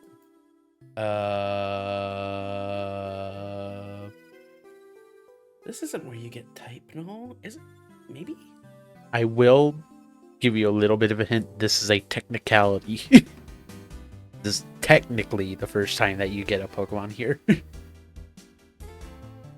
Is it when you rescue the kids Alolan Rattata or something? That's the only hint I'm gonna give you. I feel you can get a special Pokemon for the first time at the Aether House in Sun and Moon. Who is it? It's a technicality. I'm also thinking that maybe. No, you only see him at beaches. I was thinking a Samson Oak might be here, and you trade totem stickers for Totem Mimikyu. But no, I think he's only on beaches. Okay, I will give you another hint. You're on the right track. Kind of. By that logic, I just think it's Mimikyu then. I'm just gonna say Mimikyu then. Alright. Because if you're saying kind of, I'm not gonna think it's a totem. I'm gonna think it's just Mimikyu. This one is a little more complicated because unlocking the Pokemon takes a bit of work and is completely optional. If you collect all the Zygarde cells scattered throughout the game, you can come back to this house and restore Zygarde 100% form, which is the first time you can unlock it within the series. How many legendaries are only available in post-game? Wow, that's... Another one's This- just for the sake of, I told Goki, this only counts Elite Four. So in Scarlet and Violet, there are 3 stories, and you had to do the final part. Yeah. That does not count that. This is just Okay. of the Elite Four. Okay. I don't know why. I'm gonna go 14 because it's not too big, but it's not too small. Okay. This seems like a good number. Question 20. How many legendaries are only available in post-game? Not mythicals, not cutting match rate dance. Okay, this is a difficult question, but I could probably narrow it down, so... Probably. I had to, so I know you can. It's just, how well do you know the games? I don't know, but I can count. Okay, here's the thing. Okay, legendaries. Legendaries. I'm gonna check only post game.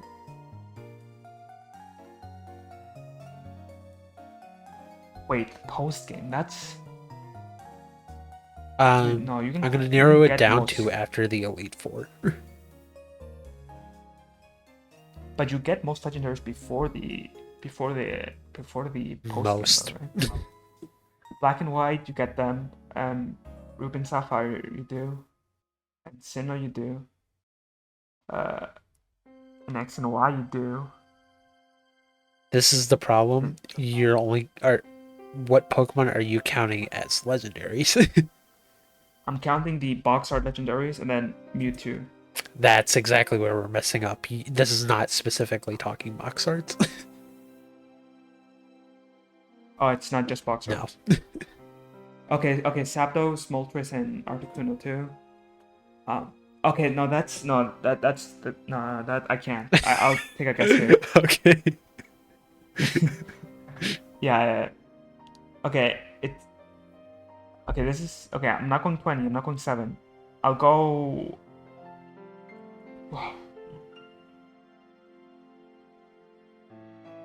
It's either 10 or 14.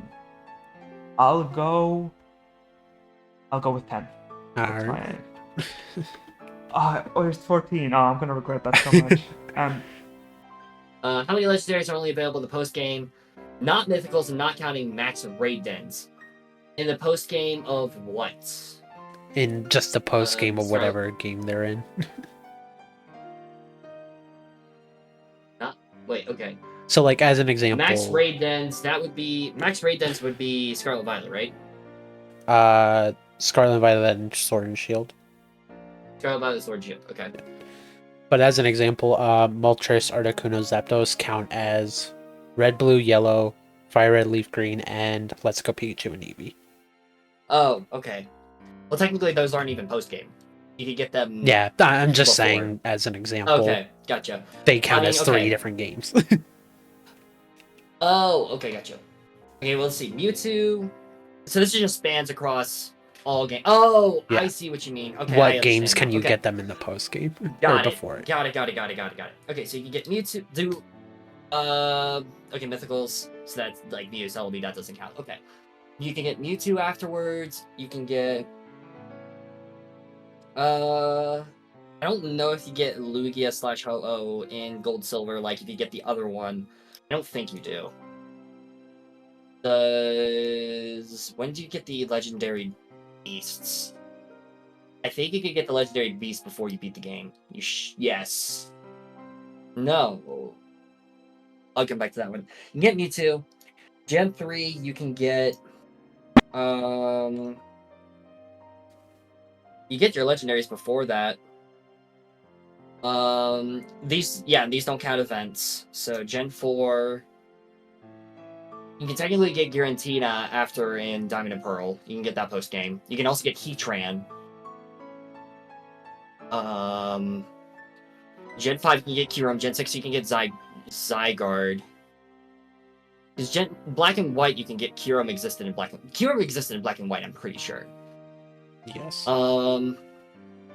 X and Y, I believe you get Zygarde post game.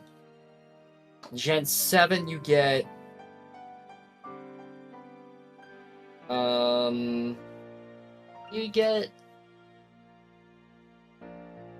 wait, Gen 8 you get Zamazenta Zacian. Gen 9 you get the is it 7?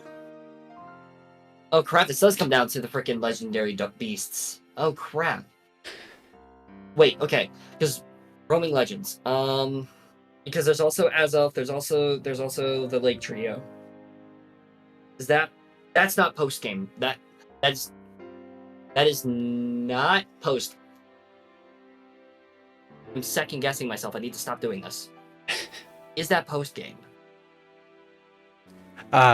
Just to clarify, because technically this counts towards Scarlet and Violet, post game is beating the Elite Four. Got it. Thank you. Yep. Oh wait, why would you specify that? Because technically Scarlet and Violet has 3 endings. I mean, true. I just felt the need to clarify. Oh, wait a minute. Yeah, because then you get right on, so that's 7. Okay, so it's not 7. There's no way it's 7. I think you also get. Wait, can you get the Reggie trio at any time? You get Reggie Gigas in post game. Okay, so it's definitely not 7. I think it's 10 or 14. There's the Swords of Justice too. Wait. Okay, there's the Swords of Justice, which you also get post game. You get Keldeo post game. Is it okay? It's not 10. There's no way it's 10. Okay, is it 14 or 20? Because we get Keldeo post game. Victini doesn't count. That's a mythical. Wait, is Keldeo mythical? Keldeo is a mythical. Keldeo's mythical. Okay, never mind. And even that, the Swords of Justice, you get. Do you get that? No, you don't get. You can get those before post game, can you? I don't remember when you get these legendaries. Oh god, Exactly. this sucks. This is a rough one. This is where Snorf screwed up too. Started to. Oh god. Oh come on. Oh come on. Is the okay? Ah.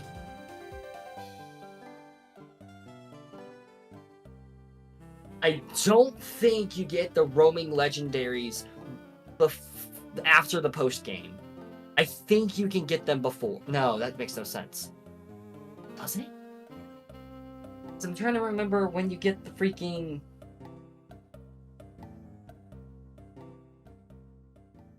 No, yeah. No, you can take. No, yeah, you can encounter. You can encounter the legendary beast. Okay, you can encounter the legendary beast beforehand. You can encounter Suicune, I'm pretty sure as well. No, you don't catch Suicune, but you could encounter Suicune in. You can encounter you catch Suicune in post game of Heart Gold Soul Silver, so that technically counts. Okay. I think you can get the roaming legendaries, the Lake Trio, before the Elite Four. I think you can do that, if I remember correctly. Gen 5, I'm pretty sure you can get the Swords of Justice beforehand. Where do you even get them? I don't even remember where you get them. Because I know you can get them before in Black 2, White 2. You can just straight up catch Virizion. Gen 6... Is Zygarde post-game? Yeah, Zygarde's post-game. Gen 7, I think technically you can get Zygarde before the post-game. I think Zygarde and X and Y you get afterwards. I think I'm going to say 10. I think that's my safest bet. I think it's either 10 or 14, but I think it's 10. I probably put way too much thought into this. I'm going to go ahead and move on. And I will probably cry. How many legendaries are available in post-game? Or only available? Of what game? Just in general. Just in general. Yeah.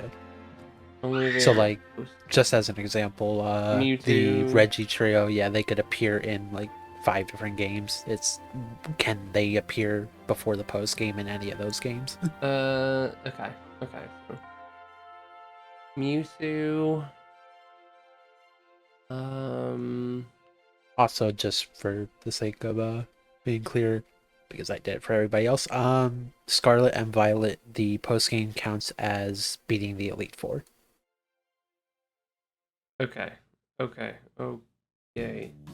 So the box legendary and Scarlet Violet would count. That's both Yeah. games. Gotcha. Okay. Yeah, that was definitely like the freebie for everybody. Yeah.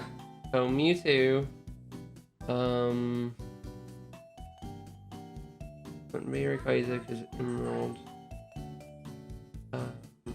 Latios and Latios, but that was available in Oraz, so those don't count either. Okay, Heatran, Cresselia. Okay. I feel like no, the genies were available before. This one's kind of hard. Yeah, you definitely need to know the games for this one.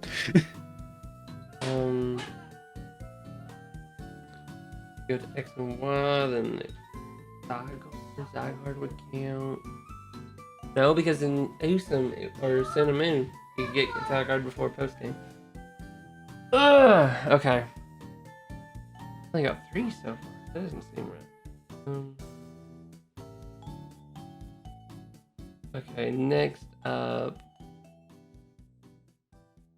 Get so glad on Nala.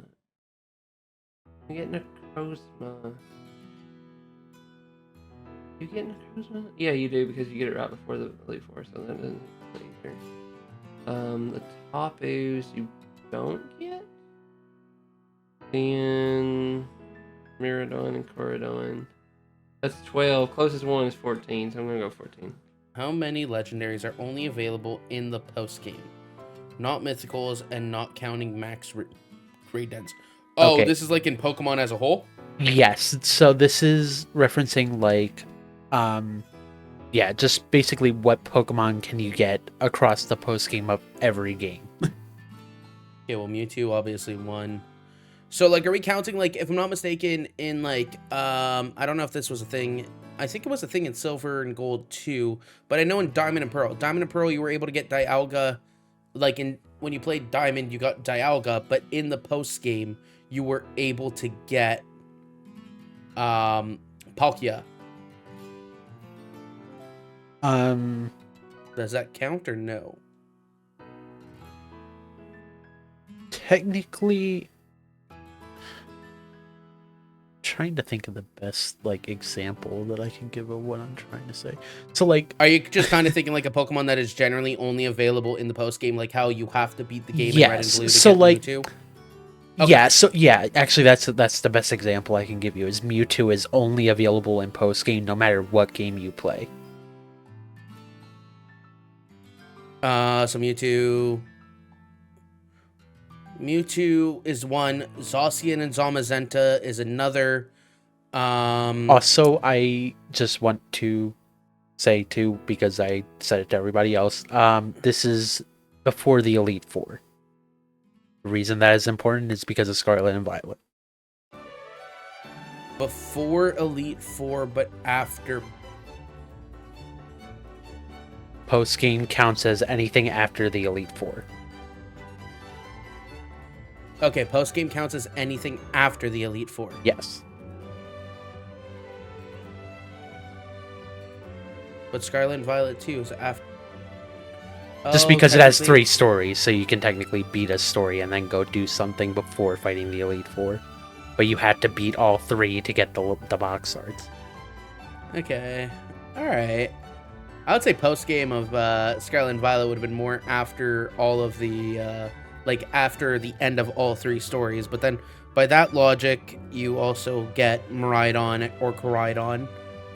But does Miraidon? No, technically you already have Miraidon. I'll be real, that's a technicality I didn't think about until you just said it. Okay, so I'm gonna count Miraidon as something that you don't have. I was gonna say So I would, yeah, that I'll just give it to you. That yeah, Miraidon, Koraidon are both post game mons. Okay, then I don't know for sure. I think 7's too low. 10 is too big of a whole number. I think it's 14. Okay. I think I'm gonna go with 14 because if I'm looking at it, does this include DLCs or no? Actually, Yes, this DLCs. does include DLCs. Yeah. But either way, all of the armor, the Island of Armor can be done before post game. Technically, the Crown Tundra can be done before post game too. So yeah. So still, I'm gonna go with 14. Yet again, question 20 requires a bit of explanation on my part. So the way I counted this is if a legendary Pokemon is unlockable in any game before beating the Elite Four. Obviously without counting the max raid dens in the Crown Tundra DLC. So we're going to do this in order, that way everyone is on the same page here. The Kanto birds are all available before post-game. Mewtwo, on the other hand, is only unlockable through gaining access to Cerulean Cave, which is post-game no matter which Generation 1 game you're playing. And same with every other game it appears in, it's always post-game. So we're already at 1. Johto is the weird one where all the legendaries are available before post-game depending on the game you play, because Ho and Lugia are available after the Ace Gym based on you playing Gold or Silver or Heart Gold and Soul Silver. But Suicune is the only dog that's kinda weird, because the only game where it shows up in the post-game as far as Gen 2 are Heart Gold and Soul Silver, whereas in Gold and Silver you can get it before the 4th gym, or in Crystal you can get it after the 8th gym. So none of the Gen 2 mons are locked behind post-game. Gen 3 is another weird one that you really had to think about, because the only one of the box trio that you would think would be post-game is Rayquaza, but it's not. It's actually available right after the cutscene in Zootopolis and Emerald. The Reggies are all available in the Crown Tundra DLC of Sword and Shield, and lastly you unlock the Lotties for free in Oras.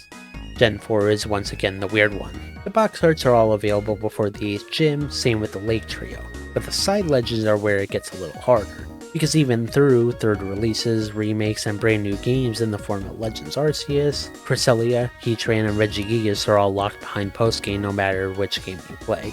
Regigigas is the weirdest one because you think with the others being available in Sword and Shield, so would Gigas, but nope. He's locked behind the game no matter which one you play. So with that, Gen 4 fittingly brought our total up to 4.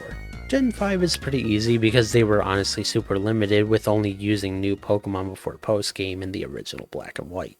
With that, we only have 2 legends you can't get till post-game, being Kyurem and Landorus, because both of their locations aren't unlocked until you beat Ghetsis. So the total is now 6. Gen 6 has none because the 3 it does have are all unlocked right before or right after you beat Lysander. Gen 7 is easily the most additions to the total. The reason for that is because while Solgaleo and Lunala aren't post-game, every other legend is. Type Null and Silvally, all 4 Tapus, then lastly Cosmog and Cosmoem are all post-game, raising our total to a whopping 14. Now we're finally down to the Switch era, starting with Sword and Shield, which is also the first game to have the box arts be locked behind post-game. So not only are Zacian and Zamazenta post-game, but so are the last 2 Regi editions being Regieleki and Regidraco, bringing our total to 18. We're back to Legends Arceus sadly for 1 Pokemon, and Namorous is only unlocked through the post-game, bringing our total to 19. Finally, we are caught up to Scarlet and Violet being the last games in our list. Once again, they made the decision to lock the box arts behind the game, making Miraidon and Koraidon both post-game, along with the mascot of the Indigo Disc DLC being Terapagos, bringing our total to 22 legends that are locked behind the post-game. Unfortunately, now that we've gone through all that, I have to explain my screw-up on this question. I accidentally miscounted, so obviously the true answer as we just covered is 22. Luckily for me, however, no one got the right answer before I was able to fix it. At this point in the script, I haven't recorded Salty or Pancake section, so I don't know how they responded yet. So in the long run, my screw-up didn't change the points at all. As far as I know, everyone got the question wrong. A Gen 4 Pokemon was revealed early in a side game and a movie. Who was it? I actually know this one is Bonsly. I know that from the Gale of Darkness game. So I'm pretty confident in my guess there. Okay, wait, hold on. I'm trying to think because I'm pretty sure it was definitely. I thought it was revealed unless there's multiple. Because that's my problem. If you're right, then I need to give you points. Yeah. The question might have multiple answers. Yeah. I swear, I'm pretty sure. I know there was a Bonsly in XD Gale of Darkness, which is a Gen 3 game. Technically. Yes, he was in that game. Now that I actually forgot about that. You are right with that. I'm trying to remember when he was released in the anime. Well, I also know that in the Rayquaza and Deoxys movie, it was Munchlax. So it might be. If that's the other answer, I'm gonna put. I don't know what side game Munchlax would have been in if the correct answer was Munchlax. In Lucario and them. Okay, no, you're right. Okay, you get points for Bonsly. Wow, I didn't realize there were multiple answers for that. Wow. But you were right though. It's Munchlax. That was my answer. Okay. He was also in XD. That's why I really? was confused. Yeah, they were both. Okay. They were teasing the baby Pokemon at that Yeah. Okay. from Gen 4. No, I didn't realize they both were. That's okay. Look at that. Okay, a Gen 4 Pokemon was revealed early in a side game and a movie. Who was it? Lucario? Wait, in a side game. A side game. Are you talking about like Poke Park again? No, that's Gen 5. Never mind. Technically, side Okay. games include Coliseum and XD. Yeah, XD. My only guess is Lucario, but I don't remember what game it could match. But wait, does Smashing count as a side game? It's Technically, its own thing. no, because that's not a Pokemon game. Right. But if you want to count it, go ahead. Okay, I know Lucario was revealed in Gen 3. And that was a gen before it was supposed to be released. So that's honestly my best guess. Gen 4 Pokemon was revealed early in a side game in a movie. Who was it? I believe that's Lucario, if I remember correctly. Okay. Is it? Wait. Okay. What side games? Because I know Kecleon was revealed before. Kecleon and Blaziken, I believe, were revealed before their time. What was Gen 4? It wasn't much. Was it? No, it wasn't. It's not Manaphy, is it? No, it's not Manaphy. Crap. Is it No, wait. Is it Munchlax? Wait. Is it Munchlax? It might be Munchlax. Oh crap. When did Lucario... Am I overthinking? I'm overthinking this. When did Lucario and the Mr. Mew, I believe, came out... No, there's no way Lucario and Mystery Mew came out before 2006. Yeah, okay. No, I don't think it's Lucario then. And besides, what side game would it be? I think it might be Munchlax. Wait, okay. I think it is Munchlax, actually. I think it is Munchlax. I think this is Munchlax.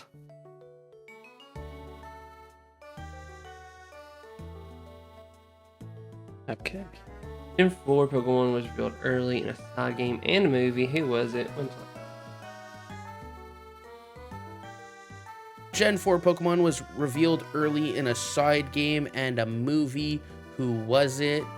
In a side game and a movie. I don't know if I updated this question because I already know I screwed up on one. So just so you are aware, there are at least 2 answers to this that I know of, even if it doesn't give both of them. I don't know if Lucario was featured in a side game. I know it was featured in a movie early, so I'm thinking it's Lucario, and I'm thinking the other one is Munchlax. Because May had a Munchlax, and May had a Munchlax in a movie prior, and I feel like Munchlax is a good mon to be featured in a side game as well. I feel like it could have been in a Pokemon Ranger or something like that. The answer to this one is kind of complicated because, in all honesty, I didn't know Bonsai was revealed early in both a movie and the same game I thought of, just like the answer I had being Munchlax.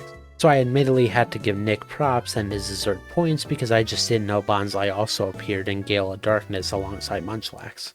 Alright, what do you get for taking a photo of almost every Pokemon in Pokemon Snap?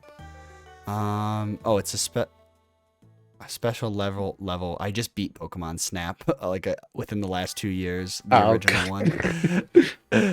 I just decided to play it at my friend's cabin because he had it, and we were just like, it was a rainy day and we had like nothing better to do, so I just literally beat the game within like 2 hours of sitting down. Fair. It was pretty fun. I love that game. Yeah, it's great. What do you get for taking a photo of almost every Pokemon in Pokemon Snap? Okay, this I don't know. I've never played this game. Okay. A way faster card, a special item used to find all the Gen 1 legendaries, special level where you can get a picture of Mew, special level where you can take a picture of Mewtwo.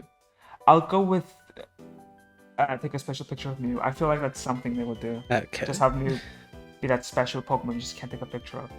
Because Pokemon Snap is Gen 1, right? Yes. So it's like after you take a Pokemon of every single Pokemon, which I'm assuming which Mew has always been the Pokemon where you just can't find through normal means. Yeah. So I'll stick with that. What do you get for taking a photo of almost every Pokemon in Pokemon Snap? I actually don't know this. A way faster card, a special item used to find all the Gen 1 legendaries, a special level where you get to take a picture of Mew or Mewtwo. I believe this is Mew. I don't think there's a singular item you use to encounter all the Gen 1 legendaries. I'm pretty sure this is Mew. I'm like 99.9% sure. Yeah, it should be Mew. It should be Mew. I'm not going to overthink that. I'm like, yeah. Okay. What do you get for taking a photo of almost every Pokemon in Pokemon Snap? You get a special level where you can get Mew. What do you forget of for taking a photo of almost every Pokemon in Snap? Almost every Pokemon. A special item used to find all Gen 1 legendaries. I feel like it's got to be a special level where you get to take a picture of Mew, but like Mewtwo. I feel like Mewtwo is going to be like the final level, so I feel like it's a special level where you get to take a picture of Mew.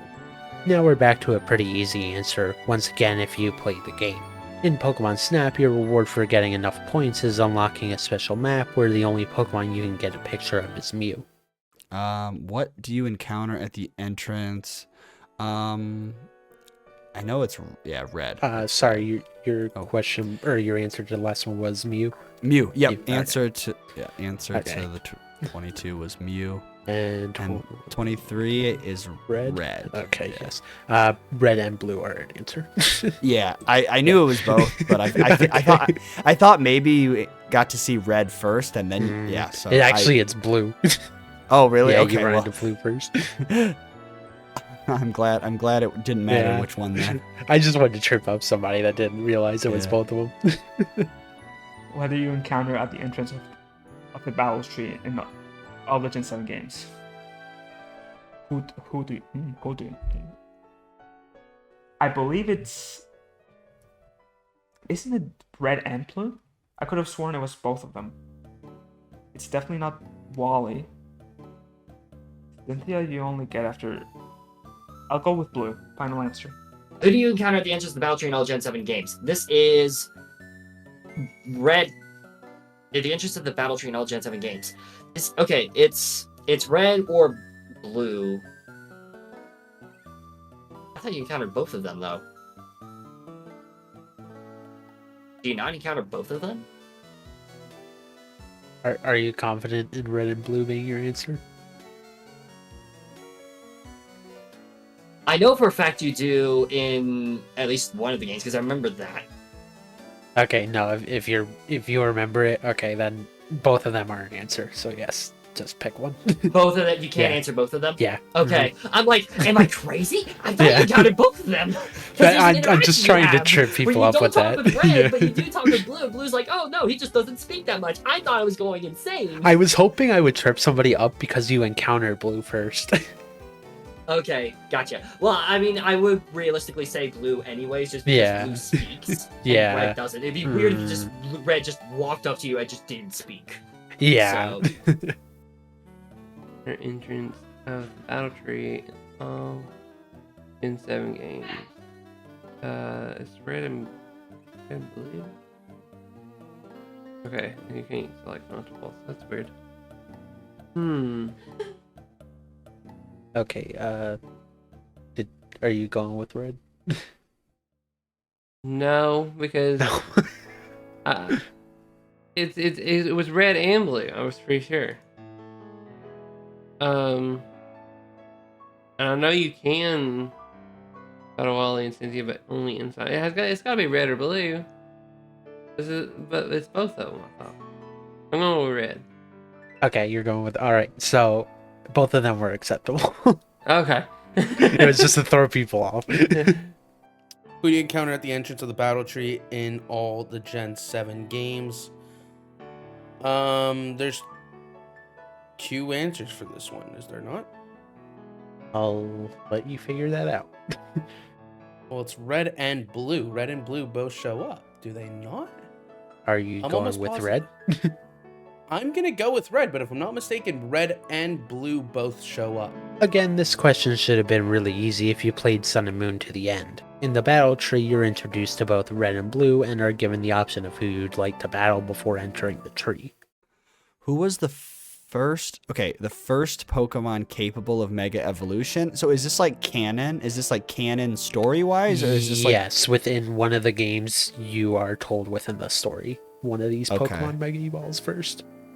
Okay. One of these on the screen Mega Evolves first. I would think it's a special Pokemon. Wow, I do not actually know this one, so. I'm actually tricking you, and it's just none of these.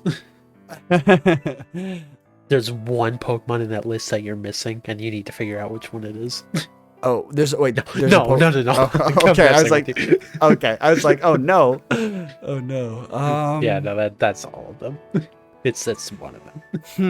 Okay. My thought process is it's either maybe Lucario, because Lucario had a special story thing with X and Y and the Mega Evolution like Tower, but also Rayquaza's a special Mega Pokemon, and it got.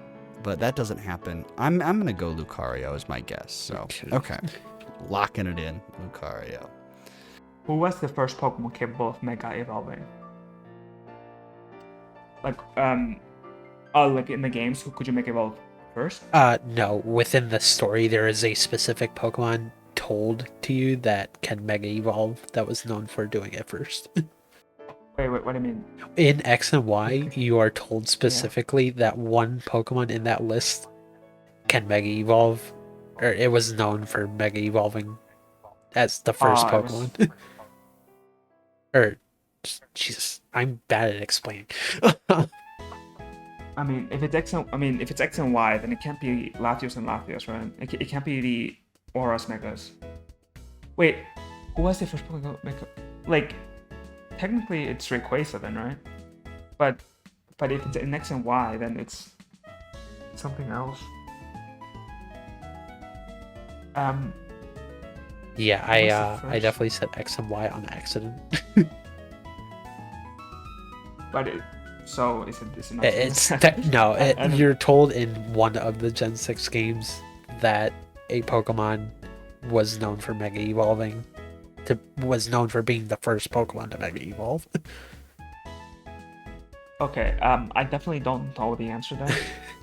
I'll go with. Yeah, just pick one. Okay, you said okay. I'll just go Mega Rayquaza. Okay. Even though you did kind of throw me off there because you said X and Y. Yeah, I'm sorry, I'm bad at explaining. Which makes me think it is an X and Y Pokemon. So maybe it's Mewtwo and Mewtwo X and Y. Actually, no, I'll change my answer. Yeah. Okay. Make Mewtwo. It doesn't matter which, right? It doesn't matter. Who is the first Pokemon capable of Mega Evolution? Is this canonically, or is this like in the Pokemon games? Like who was the first available Mega? Canonically, technically, it is in the games, but they tell you through the story.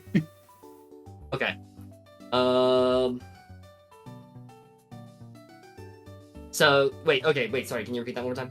Okay, so it's in the story, but they tell you in the games through the story who is first. Oh, it's in the story. Yes. Okay, gotcha.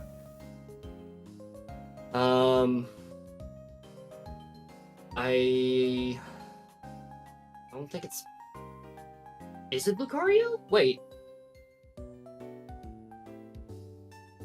Is it Lucario? Okay, if it's through the story, there's a whole section with Lucario. I'm trying to remember if there was anything about Lucario being like all of a sudden able to Mega Evolve. It makes sense with its character. Okay, it's not any of this. It's not. I don't think it's any of the starters. I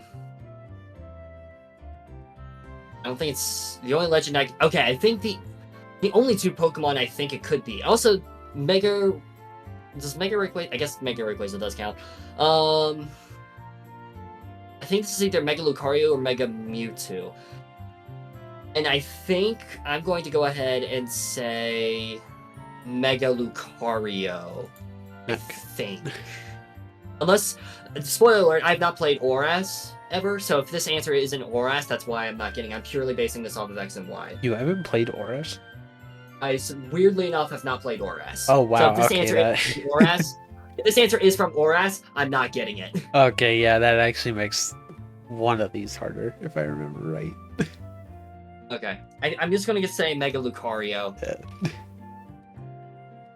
I don't know. All right. Who is the first Pokemon capable of Mega Evolution? The first Pokemon ever shown? Within the story of one of the games that has them, they are told within the story which one is first. Which Pokemon was the first to ever be able to Mega Evolve? Yes. In lore. Yes. Oh. I don't know. I'm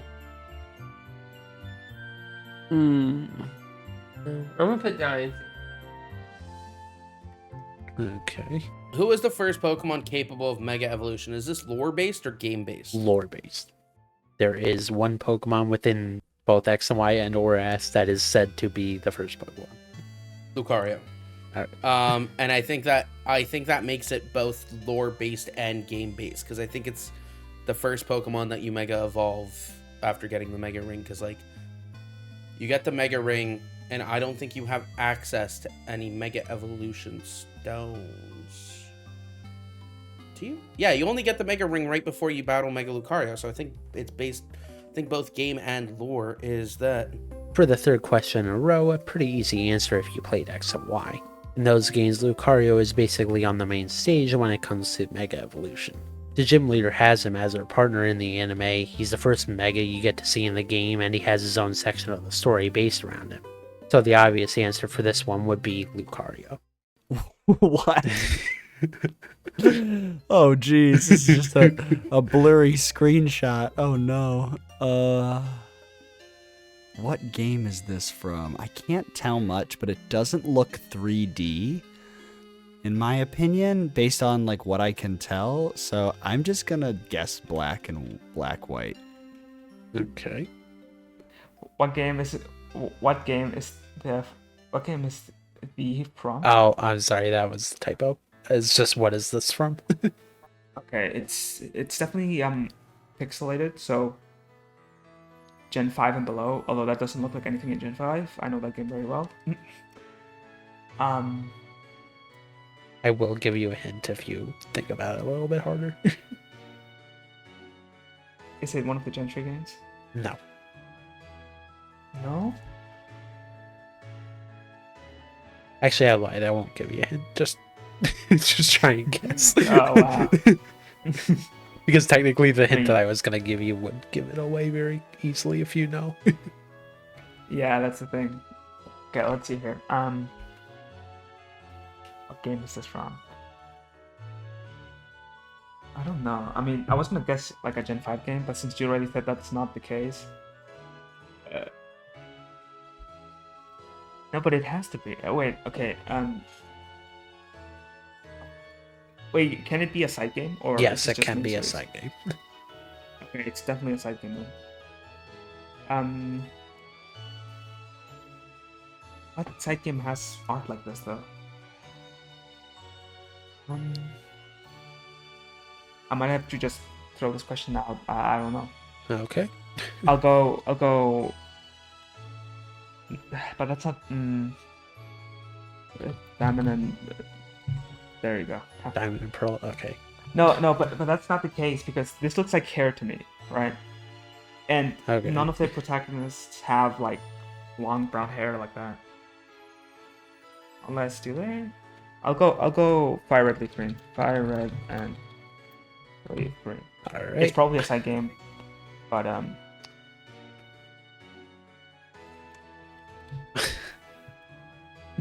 sorry. No, I'm you're sorry. good. You're good. Mystery Dungeon. That's my guess. Okay, Mystery Dungeon, but which game? I was hoping you didn't ask me that. I am going to ask you it Um, because it's very specific.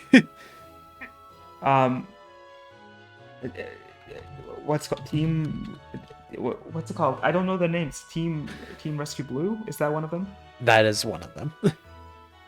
Okay, I'll go with that. I Okay. don't know which one. Okay. Okay, what game is this from? This is Pokemon Mystery Dungeon Explorers. Like 100%. Does it matter specifically if it's time, darkness, or sky? Yes.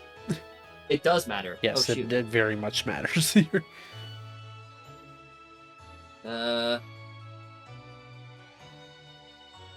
This is the title screen to time, right? I'm not insane. Am I second guessing myself? Yes, this is the title screen. This is the title screen because it's Tree Shroud Forest. Tree Shroud Forest is in the background. I'm not gonna. You know what? Frick you. This is the title. This is the title. Okay, please. I need to know for my sanity. This is the title screen to Explorers of Time, right? That's my final answer. Hold on. I swear to God, if I mess this up, I will cry tears. I want to look this up myself because I'm not positive anymore. Because that's the Tree Shroud Forest background, and I'm also 99.9% sure that is the background, because the Explorers of Darkness is the cave. It's not this. So it's not darkness, if it does matter. And you always go to Tree Shroud Forest in all 3 of the games. I'm 99.9% sure. So I'm 99.9% sure that this is the title screen of Explorers of Time. And I will cry if I'm wrong. Huh?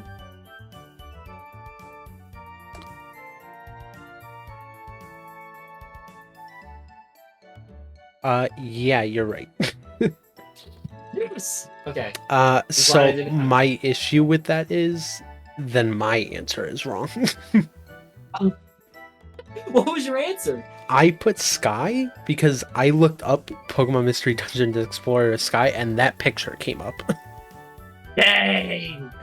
I out-nerded the host. You really I did. automatically win. I think I automatically win if I out-nerded the host. I'm just saying. I should get bonus points for that. I should get bonus points, gosh dang it.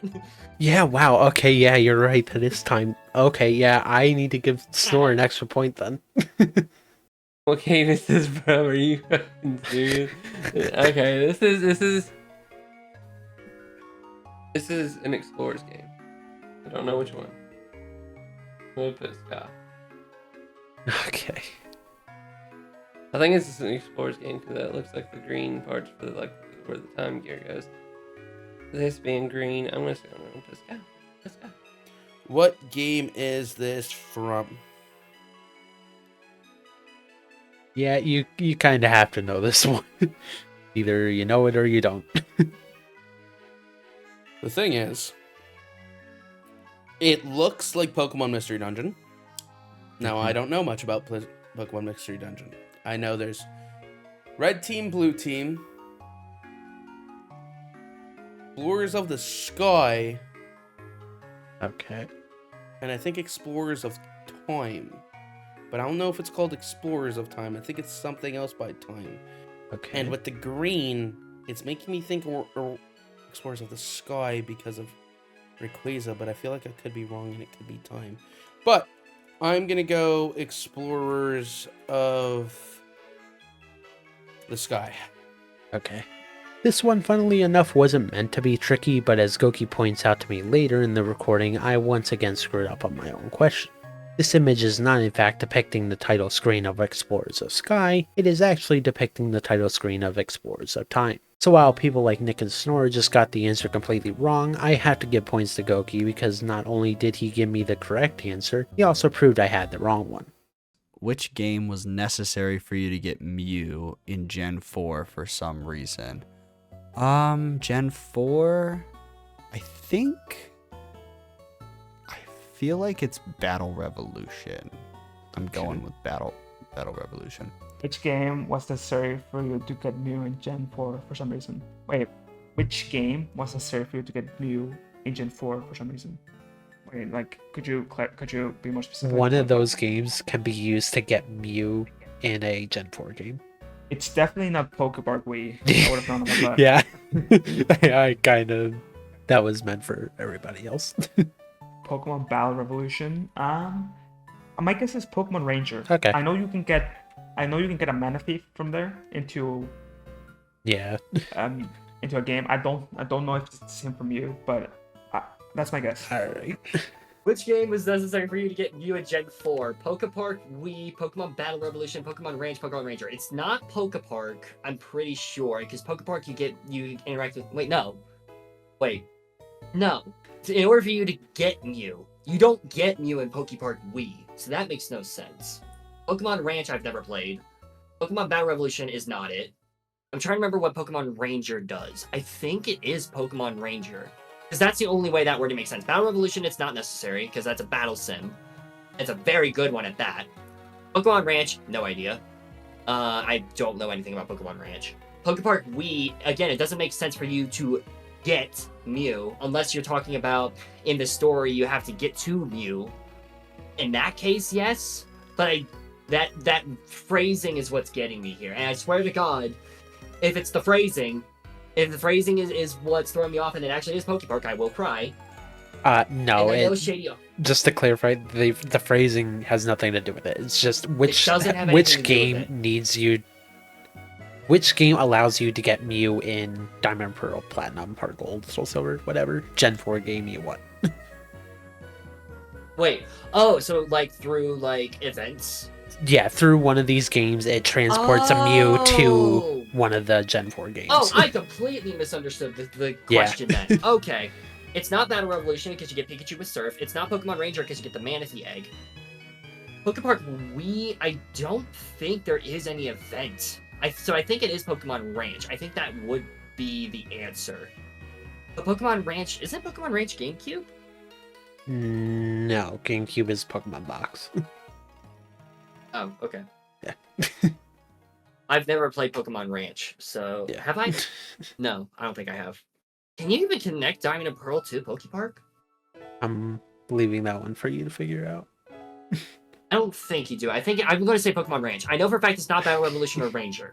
I know it's not those two. So I'm just going to go with my gut and go with the game that I don't know, because Alright. I don't think you get it. I don't think you get anything. Wait, what do you? Okay, now you're making me second guess myself. God bless America. I'm just going to go with Pokemon Ranch. I'm just going to go with Pokemon Ranch. Okay. I'm just doing it. Which game was necessary for you to get Mew in Gen 4 for some reason? Ranch. Game was necessary for you to get Mewtwo in Gen 4 for some reason. Which game was necessary for you to get Mew? Or like you had to get Mew from Gen 4? No, Or this is like a Gen 4 game? yeah, it's a Gen 4 game, but it allowed you to transfer Mew into any of the Gen 4 games.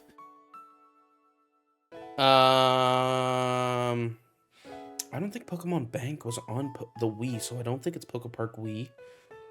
No, but Pokemon Battle Revolution was on Wii, so obviously it was something was on Wii. I'm gonna say Pokemon Battle Revolution. Right?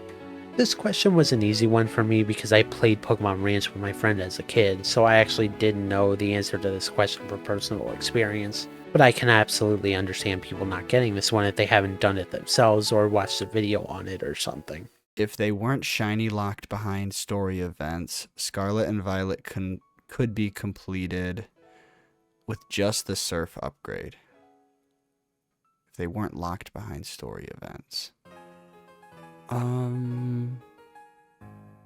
I think so. Yeah, I think that's probably true. Okay. If you weren't locked behind story events, base Scarlet and Violet could be completed in just the server upgrade. Wait, if they weren't locked behind the story event, just the server upgrade. So to explain don't- that one a little bit better, No, If I it- think I get it. So you're asking if you could get Surf as like the first like boss encounter, could you complete the game with just that? yes, that is the question. That is false. Okay. I'm like 90% sure there's one specific gym leader, the psychic one, I think, Mhm. where you can't get to unless you can climb. Okay. I think. I know you can get up the snowy mountain pretty easily. You can get everywhere else easily without. Yeah. It's that one specific gym leader that I believe you do need to climb. So I'm gonna say no.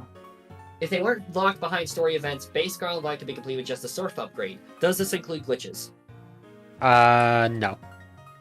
It's not include glitches, so you should No. be able to beat the game glitchless without these added. You should be able to beat the game glitches. Okay, wait, words. You should be able to beat the game glitchless with only the Surf upgrade. Yes. Okay. So glitchless, that definitely changes things because you can glitch your way anywhere in that game. Yeah. You need Surf to access the 5th Titan, which gives you... I don't even remember what that gives you. You can't No, you can't climb normally. You can't climb normally, and you get a jump upgrade. I'm pretty sure you do need the jump upgrade to get to certain areas, and you need to be able to climb. And you can't normally climb without the ability... Like, you can't normally climb certain areas, so I think you I want to say you do need at least. You don't need every upgrade, obviously, because you don't need to fly everywhere. But I'm pretty sure you do need at least another one besides Surf. Yeah, you do, because the Gen 7 area is locked behind the caves. So I'm going to say this is false. Because I'm pretty sure you can't access the Gen 7 gym without the use of the higher jump or the climbing ability without the ability to glitch. You have to get those glitchless. If they weren't locked behind story events, base Scarlet Violet could be completed with just the Surf upgrade. That sounds right. I'm gonna go true. Right? If they weren't locked behind story events, base Scarlet and Violet could be completed with just the Surf upgrade. Theoretically, I feel like everywhere you can walk up at one point. I was gonna say I have tested this, so I know this is like a fact myself. I'm gonna say true. I don't think there's anywhere that you absolutely need climb or fly. Well, glide, not fly. Or run. And you technically need the Surf upgrade because you need the Surf upgrade to do Dondozo. But I think that would be the only one that you actually need the Surf upgrade for is Dondozo. This question is kind of funny to me because I tested the answer myself, so I know for a fact without the use of any mandatory upgrades, you can in fact beat Scarlet and Violet with the basic Bike Legendary and the Surf upgrade. Ruby Sapphire, after beating the game, you can receive a gift Pokemon, but if you trade a Pokemon to the game with the HM already on it, you would normally receive in the same house. Instead of forcing you to receive it, regardless, a failsafe was created to place the HM next to the gift Mon as well. Whose house are you in? Okay, so it's just that's the gift Pokemon is just a separate fact about this house, but earlier in the game you get an HM at this place. I'm pretty sure this might be Wally's house. That's what I'm going with. In Ruby and Sapphire, after beating the game,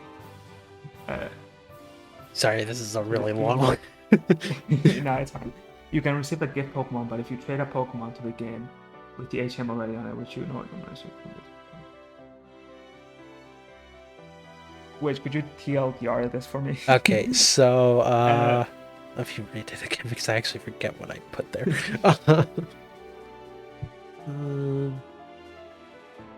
So basically, you could receive a gift Pokemon from somebody early in the game, or you could receive a gift Pokemon at some point throughout the game before beating the Elite Four, and you receive an HM from them. But if you bring in a Pokemon that already has the HM, you can completely skip that event.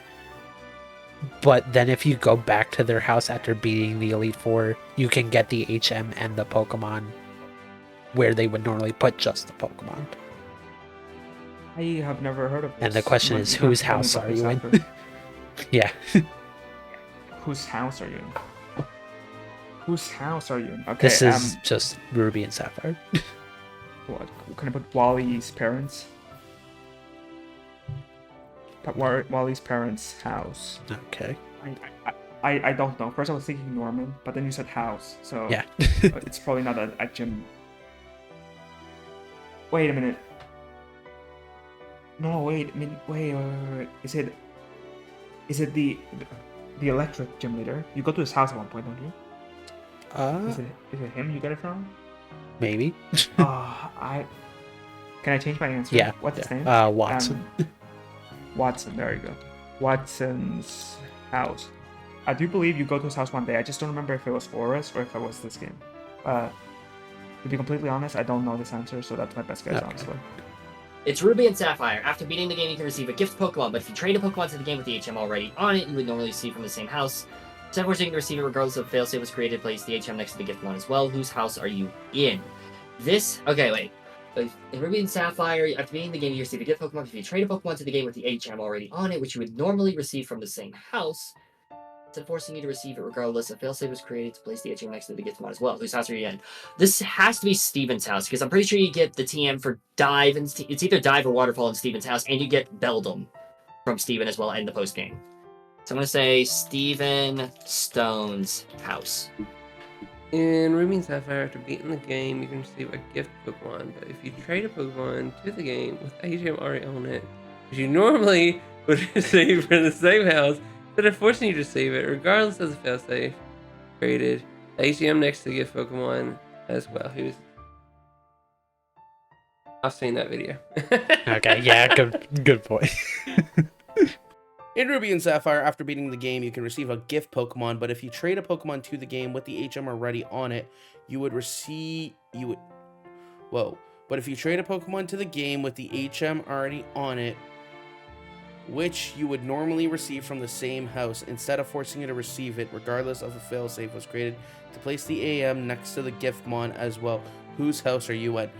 Let me reread that. I was just Ruby gonna and say. Sapphire, after beating the game, you can receive a gift Pokemon. But if you trade a Pokemon to the game with the HM already on it, which you would normally receive from this same house, instead of forcing you to receive it, regardless of a failsafe was created to place the HM next to the gift mon as well. Whose house are you in? You are in Steven's. Okay, I was gonna offer. Well, TLDR, but the only place that I know that you get an HM and a Pokemon in is Steven's house, because you get a Beldum, if I'm not mistaken, and Dive. This question is pretty straightforward if you can map out the game in your head. The only house in original Gen 3 where you can get both a gift Pokemon, in this case being Beldum, and an HM, in this case being Dive, is Steven Stone's house. So props to West for knowing stupid Pokemon trivia. There's a coding error in black white too, so that something was here in black and white is missing but can still be interacted with. Oh, this looks like a sign. I'm gonna say a sign. Okay. Black and white. If I don't get this wrong, I'm a big fan. There was a coding error in black and white too, so something that was here in black and white was missing, but you can still interact with. What is that? An NPC, a vending machine, a food truck, a sign. Okay, maybe I don't know this. Maybe I am a fake fan. So something in black and white too was missing because of an error that was in black and white. I feel like this is just one of those either you know or you don't know questions. Yeah, pretty much. I'm assuming it's right here then. Yeah, it's literally right where they're standing. You see, if there was like a speech bubble here, that would have made this so much easier. Yeah, that's exactly why I picked that picture. Wait. Can I ask? Can you interact with it? Like if you click A? Yes. Like If you press A, you can interact with it. Okay, I'm gonna remove food truck then. Okay. Can I ask what city is this in? This is the bridge where you had to fight Lucario. Right. Okay. And the thing is, I've played black and white a lot of times, but I've never really paid much attention to the post area places. So. Yeah, this is to the right of Appaloosa City. Okay. I'm gonna ask Oki to come here and be like, talk to this ghost. All right. Okay. I'm gonna rule out NPC. I'm gonna rule out truck. I'm gonna rule out. I'm gonna go vending machine. Okay. Wait. Would they put? Wait. Okay. Wait. Let me think. Would they put a vending machine outside? In black and white? I don't remember. No, maybe it's not. I don't remember seeing many vending machines outside. I'll go with a sign. Final answer. All right. There's a coding error in black and white too, so something that was here in black and white is missing but can still be interacted with. What is? Oh wow, that's actually really cool information. Yeah. An NPC, a vending machine, a food truck, a sign, and it's in this location right here. Yes, it's exactly where she's standing. Okay. I don't think it's an NPC. I don't think it's a vending machine. I could definitely. Okay, this is the village bridge where all my hopes and dreams were dashed by Snore. Yeah. This is the tennis court. I don't think there's no way a food truck would be there of all places. I would think. I could see a vending machine being there. I could see an NPC being there. Wow, I'm gonna have to explore this next time I play Black and White in this area. A sign. Could it? I don't think it would be an NPC. I think the NPC. Actually, no. Yeah, I think an NPC makes the most sense here, because it's not a trainer. Not every person there is a trainer as well. I don't think it would be a food truck. I don't think it wouldn't be a vending machine. A sign being placed there is very odd. A food truck being placed there is odd. A vending machine, I think, would be against the fence. So I think NPC makes the most sense based on that specific location. Okay. If that is a food truck, how did the food truck get there? That is my reasoning. Anyways. I will say before you move on, every single one of those things are there. Wait, what? In Black and White, all of those things are there. Not on that All those spot, things- but all 4 of those things are there. Oh, they are? Yeah. Well, I knew the vending machines were. Yeah, a vending machine is there. A food truck is right in that area. Like in the court. Yep. Is it in the court? But where the fence is there, there's an NPC, a vending machine, a food truck, and a sign are all there. So wait, are all the answers right? Is that what No, you're saying? no. No. There is one Okay, answer, wait, but okay. there's one answer for that specific spot where she's standing. Specific spot. But Okay. all of those items are there. Okay. Like in the tennis court. Yes. Okay.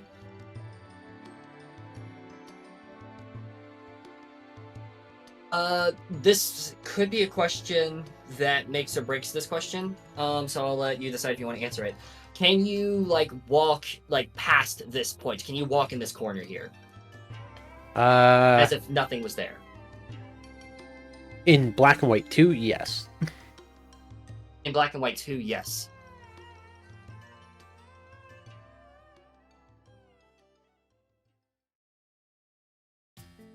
But I guess it doesn't really matter then, because if you just click that specific spot. Yeah, it's a coding error. It's not it interacting Okay, with it gotcha. has nothing to do with it. Okay, gotcha. you- can I'm walk sorry, through- you can can- interact with it and Yes, you can interact Okay, and you can talk interact with to it it, and but walk- you can't walk. But you can walk through it. Yes. you can walk through it. Okay, gotcha. It's not okay. I'm still gonna stick with not being a vending machine just because it would be against the wall. This is the size of a food truck. A sign that spot specifically is very weird to me. So I think, okay, if all those are there, I don't remember there being a food truck in that court in Black and White too.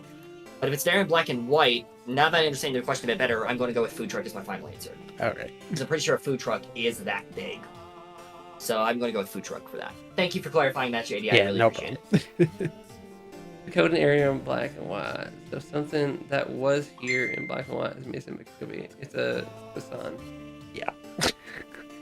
There was a coding error in Black and White 2, so something that was here in Black and White is missing but could still be interacted with. What is it? I will give you the hint because I gave it to Goki again. All these things are here. All these things are here in Black and White. Yep, in Black and White, all those things are there. Am I able to know where exactly this is? Is this on your way from the 4th gym city? This is to the right of Opelousas City. So 8th gym.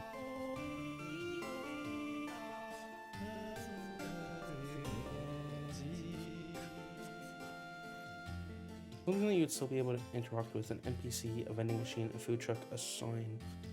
I feel like, how would you interact with a food truck? You wouldn't really interact with a food truck. You would interact with the NPC on it. So maybe a sign, maybe an NPC, maybe a vending machine. I feel like it's a vending machine. Right.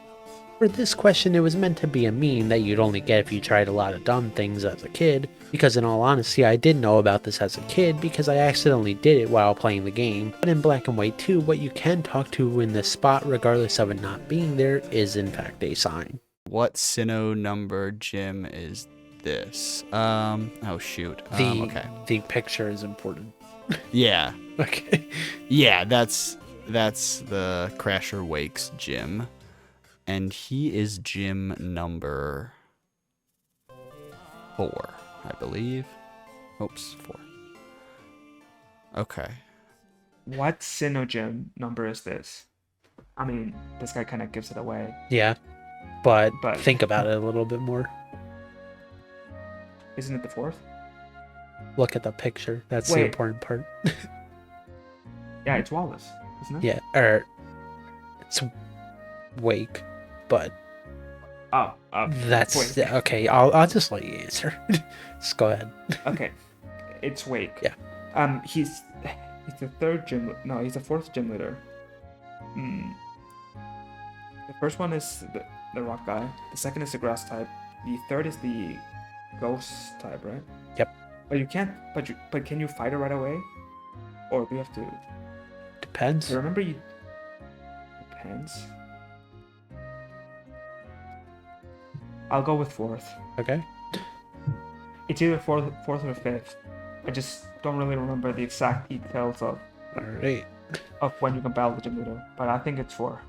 Which Sinnoh gym number is this? Depends. Are we playing Platinum or Diamond and Pearl? Look at the picture. Okay, this is Platinum so far. I didn't know how to really Okay, I not give didn't know that one away. mattered. To be fair, I didn't know if that mattered. Yeah, that what? definitely mattered. What center gym leader is this? Gym number? 5? No, 4. Let me think. 1, 2. Wait a second.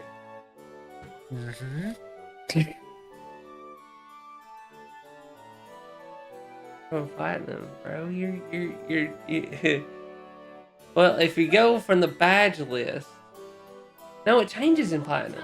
It changes which way it is, don't it? I'm just gonna go off that one for all. I'm not gonna overcomplicate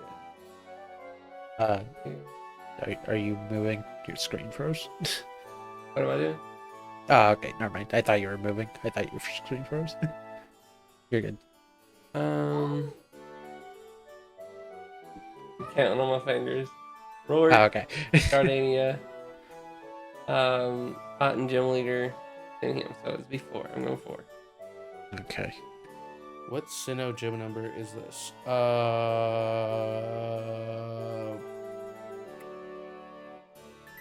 So in which game? I was just gonna say I'm not giving you any hints. Just think about it. I did not give hints to anybody else on this one. Yeah. Okay, please. It's 5. Thank I you. realized, Thank you. I realized it's a trainer. Yeah, It's a trainer. I'm like, well, mhm. I'm like, is one of the colors of the buttons changed? I'm like, oh no, wait, it's the freaking trainer. Yeah. Yeah. Um, Wes did not pick up on that. He thought it was Diamond and Pearl. Nah, I recognize that outfit because in the first one it's you're wearing black and yellow. Yep. No, that's why I thought a lot of people would pick up on that one because it's like it is pretty different. The second you said that you're not giving me a hint, I was like, oh, then I could definitely tell off the picture. And I was like, oh, okay. This question yet again was not meant to be hard, but apparently no one thought to look at the screenshot close enough. Because everyone who answered wrong would be correct with the answer of 4 if this was a screenshot from Diamond and Pearl. But unfortunately for our contestants, this is a screenshot from Platinum, which changes the order of the gyms. The 5th gym in Diamond and Pearl is the 3rd in Platinum, making this gym in the screenshot the 5th gym. And this is the energy amplifier in Pokemon Unite. Increases your Unite move charge rate by 6%, decreases both of your cooldowns. Yeah, it does all of those things. I know. Bro, you're the only other Unite player who has done this, so you're the only one who's gotten that. Yeah, I mean, if you play Unite seriously, Yeah. like that's pretty easy. But if you're not a Unite player, that's a good question. Yeah, Like, I it know. would That's be- why I put it there. Koki Yeah. and Snore hated that one. there you go. Oh my god, you have to put in that question. Yeah, of course I did. This is not a game I'm very knowledgeable about. This is the Pokemon quiz.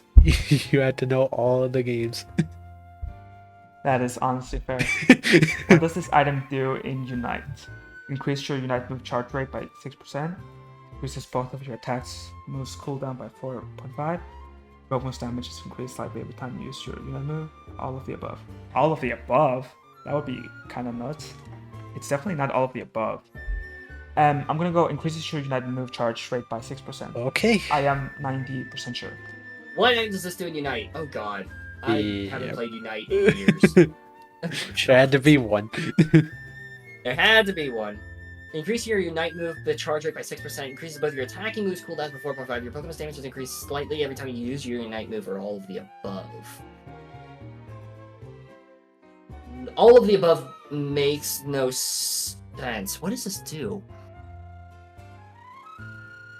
It's not all of the above. Your Pokemon's damage is increased slightly every time you use your Unite move. I think this does have something to do with the Unite. I think I want to say it's the charge rate. I have no idea. It doesn't make sense for it to be all of the above, because not all of them involve the Unite move. If they all involve the Unite move, then I could see it being all of the above. But I think this is just charge rate. I think this is just charge rate, because you also only realistically use your Unite move a couple of times. So I think I'm going to go with Unite move charge rate by 6%. Alright. That makes the most sense to me. What does this do in Unite? You I was bitch. ready for everybody to see this one. Increases your Unite move charge rate. What is this item called again? The energy amplifier. Yeah, that's what I thought. Decreases both of your attack and moves cooldown. Damage is increased slightly every time you use your Unite move. This first one, I'm pretty sure, is what I thought it did. But it probably does all this because I'm stupid. I'm gonna go with that. What does this item do in Unite? I haven't touched that game in like 4 years. Fair. I mean, Increase your Unite move charge rate by 6%? That doesn't sound right. Decrease both of your attacking moves cooldown by 4.5%. How would a speaker do that? Your Pokemon's damage is increased slightly every time you use your Unite move. Pokemon's damage is increased slightly every time you use your Unite move. All of the above. That would be broken. But like, Unite is known for brokenness. All of the above. Alright. This one was another question that required knowledge of not only Pokemon Unite, but also how the items work. So as busted as the energy amplifier is, the answer to this question is all of the above. What was Red? What Pokemon did Red start with in the manga? I think he started with Bulbasaur. Okay. What Pokemon is Red's starter in the manga? What? I don't know this. It's either Pikachu or Charmander. Okay. Oh, why'd you have to do this? Why'd you have to do this, man? Come on. You know what? It's Red. If it's not Charmander, it's a scam. All The right. writers are just silly. What is Red? Oh, hey! I know this guy. It's this guy. It's Poliwhirl. It's Poliwhirl. That's Poliwhirl. I'm pretty sure it's Poliwhirl anyways. Watch me be completely wrong. Watch me be absolutely completely wrong. So- but yeah, Red so Star in the that's your manga answer. is Poliwhirl. Okay. What? Is that's your answer? Yeah. Okay. Red starter in the manga is a Poliwhirl. Okay. Well, okay. What Pokemon is Red starter in the manga? Oh, it's Clefable. Pretty positive it's Clefable, because Clefable was supposed to be the face of Pokemon. I think his starter is a talking Clefable. In the Pokemon manga, for some reason Red starts with a Poliwhirl. I chose the image I did specifically to confuse contestants into thinking his starter was Bulbasaur, and luckily that worked on some of them who didn't read the manga. It has trouble drawing a line between friends and food. It will calmly try to melt and eat even those who it gets along with well. Whose dex entry is this? Melt. It's a fire type. And these are probably a Mega Evolution. I know Mega Evolution dex entries in Sun and Moon were kind of crazy.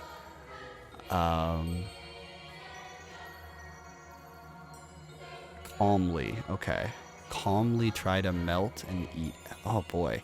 Who would try to calmly melt and eat somebody? What the heck is that's? It likes to eat all the time.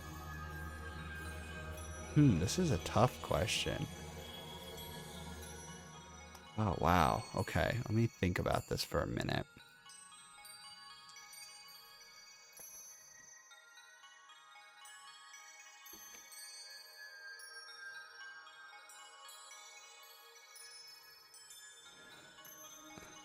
I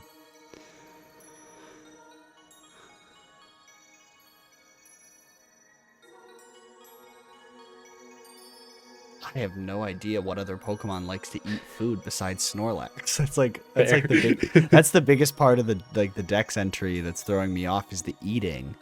It obviously has to do with food, but it also has to melt things. So a fire type that would like to eat things. Huh. I don't know why, but I don't know. I'm just gonna trying to think what would have a Dex entry, because not everything has a Dex entry unless it's in the Pokedex. But did Sun and Moon? Sun and Moon still had a national Pokedex, right? No, it didn't. Okay. Huh. I don't know. I'm just gonna say I don't know. Salazzle likes to melt things, so Okay. I don't think that's right, but I just have to guess something, so. Yo, a Snorlax question. Let's go. Yeah. I should know this. If I don't know this, I'll just quit Pokemon Ready. That's good. Did you put the Snorlax here just because I was here? Actually, no. No? Okay, let's see here. It has trouble drawing a line between friends and food. It will calmly try to melt and eat even though it gets along well with. Whose Dex entry is this? Yeah, so I definitely lied to you. Oh. There is a Dex entry question. Okay, the second I read this, I was like, this doesn't sound like Snorlax. Yeah. Snorlax is the lovable guy that loves playing with kids and stuff. This is not it. Yeah, so I just put that there to throw you off. I mean, hey, I'll take anything to be fair. Fair, yeah, Okay, honestly. It's from the sun. So it's a Sun and Moon Pokemon. Yep. Or it's a It has trouble Pokemon in drawing Sun up. and Moon. So does that mean it can be from previous gens too? Yes. That's okay. So what you're saying is This could be it's- any Pokemon Gen 7 or below. Right. It will eat those who it gets along with. That's pretty dark. Yeah. That's why I picked it. Is it Guslord? That's my only guess. I know Guslord eats everything. Okay. I was thinking Beware, but Beware just hugs you to death. That's not it. Yeah. I was thinking maybe Buzzwole too, but he doesn't really eat you. He just exists. Just sucks you up. Okay. Listen, not in that way, but Yeah. you know. It has trouble drawing a line between friends and food, and will calmly try to melt and eat even those it gets along well with. Whose Dex entry is this? Is this Swalot? Or Gulpin? I think this...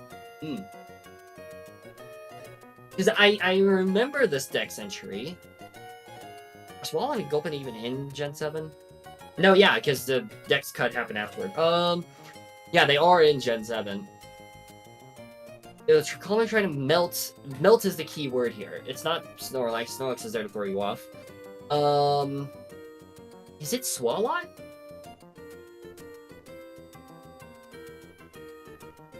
Am I stupid? Don't answer that question. Okay. You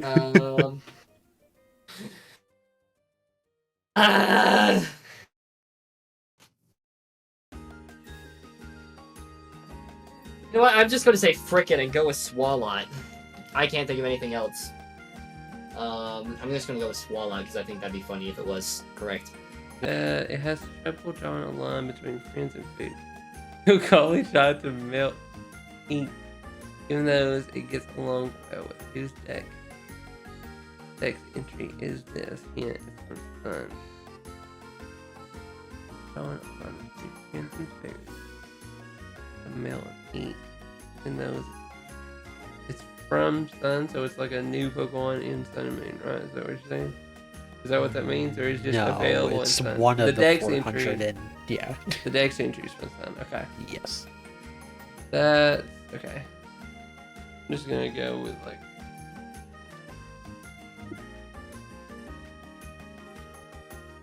It has trouble drawing a line between friends and food. It will calmly try to melt and eat even those it gets along with. Whose Dex entry is this? Hint, it's from Sun. It has trouble drawing a line between friends and food. It will calmly try to melt and eat even those it gets along with very well. Just along well with, sorry.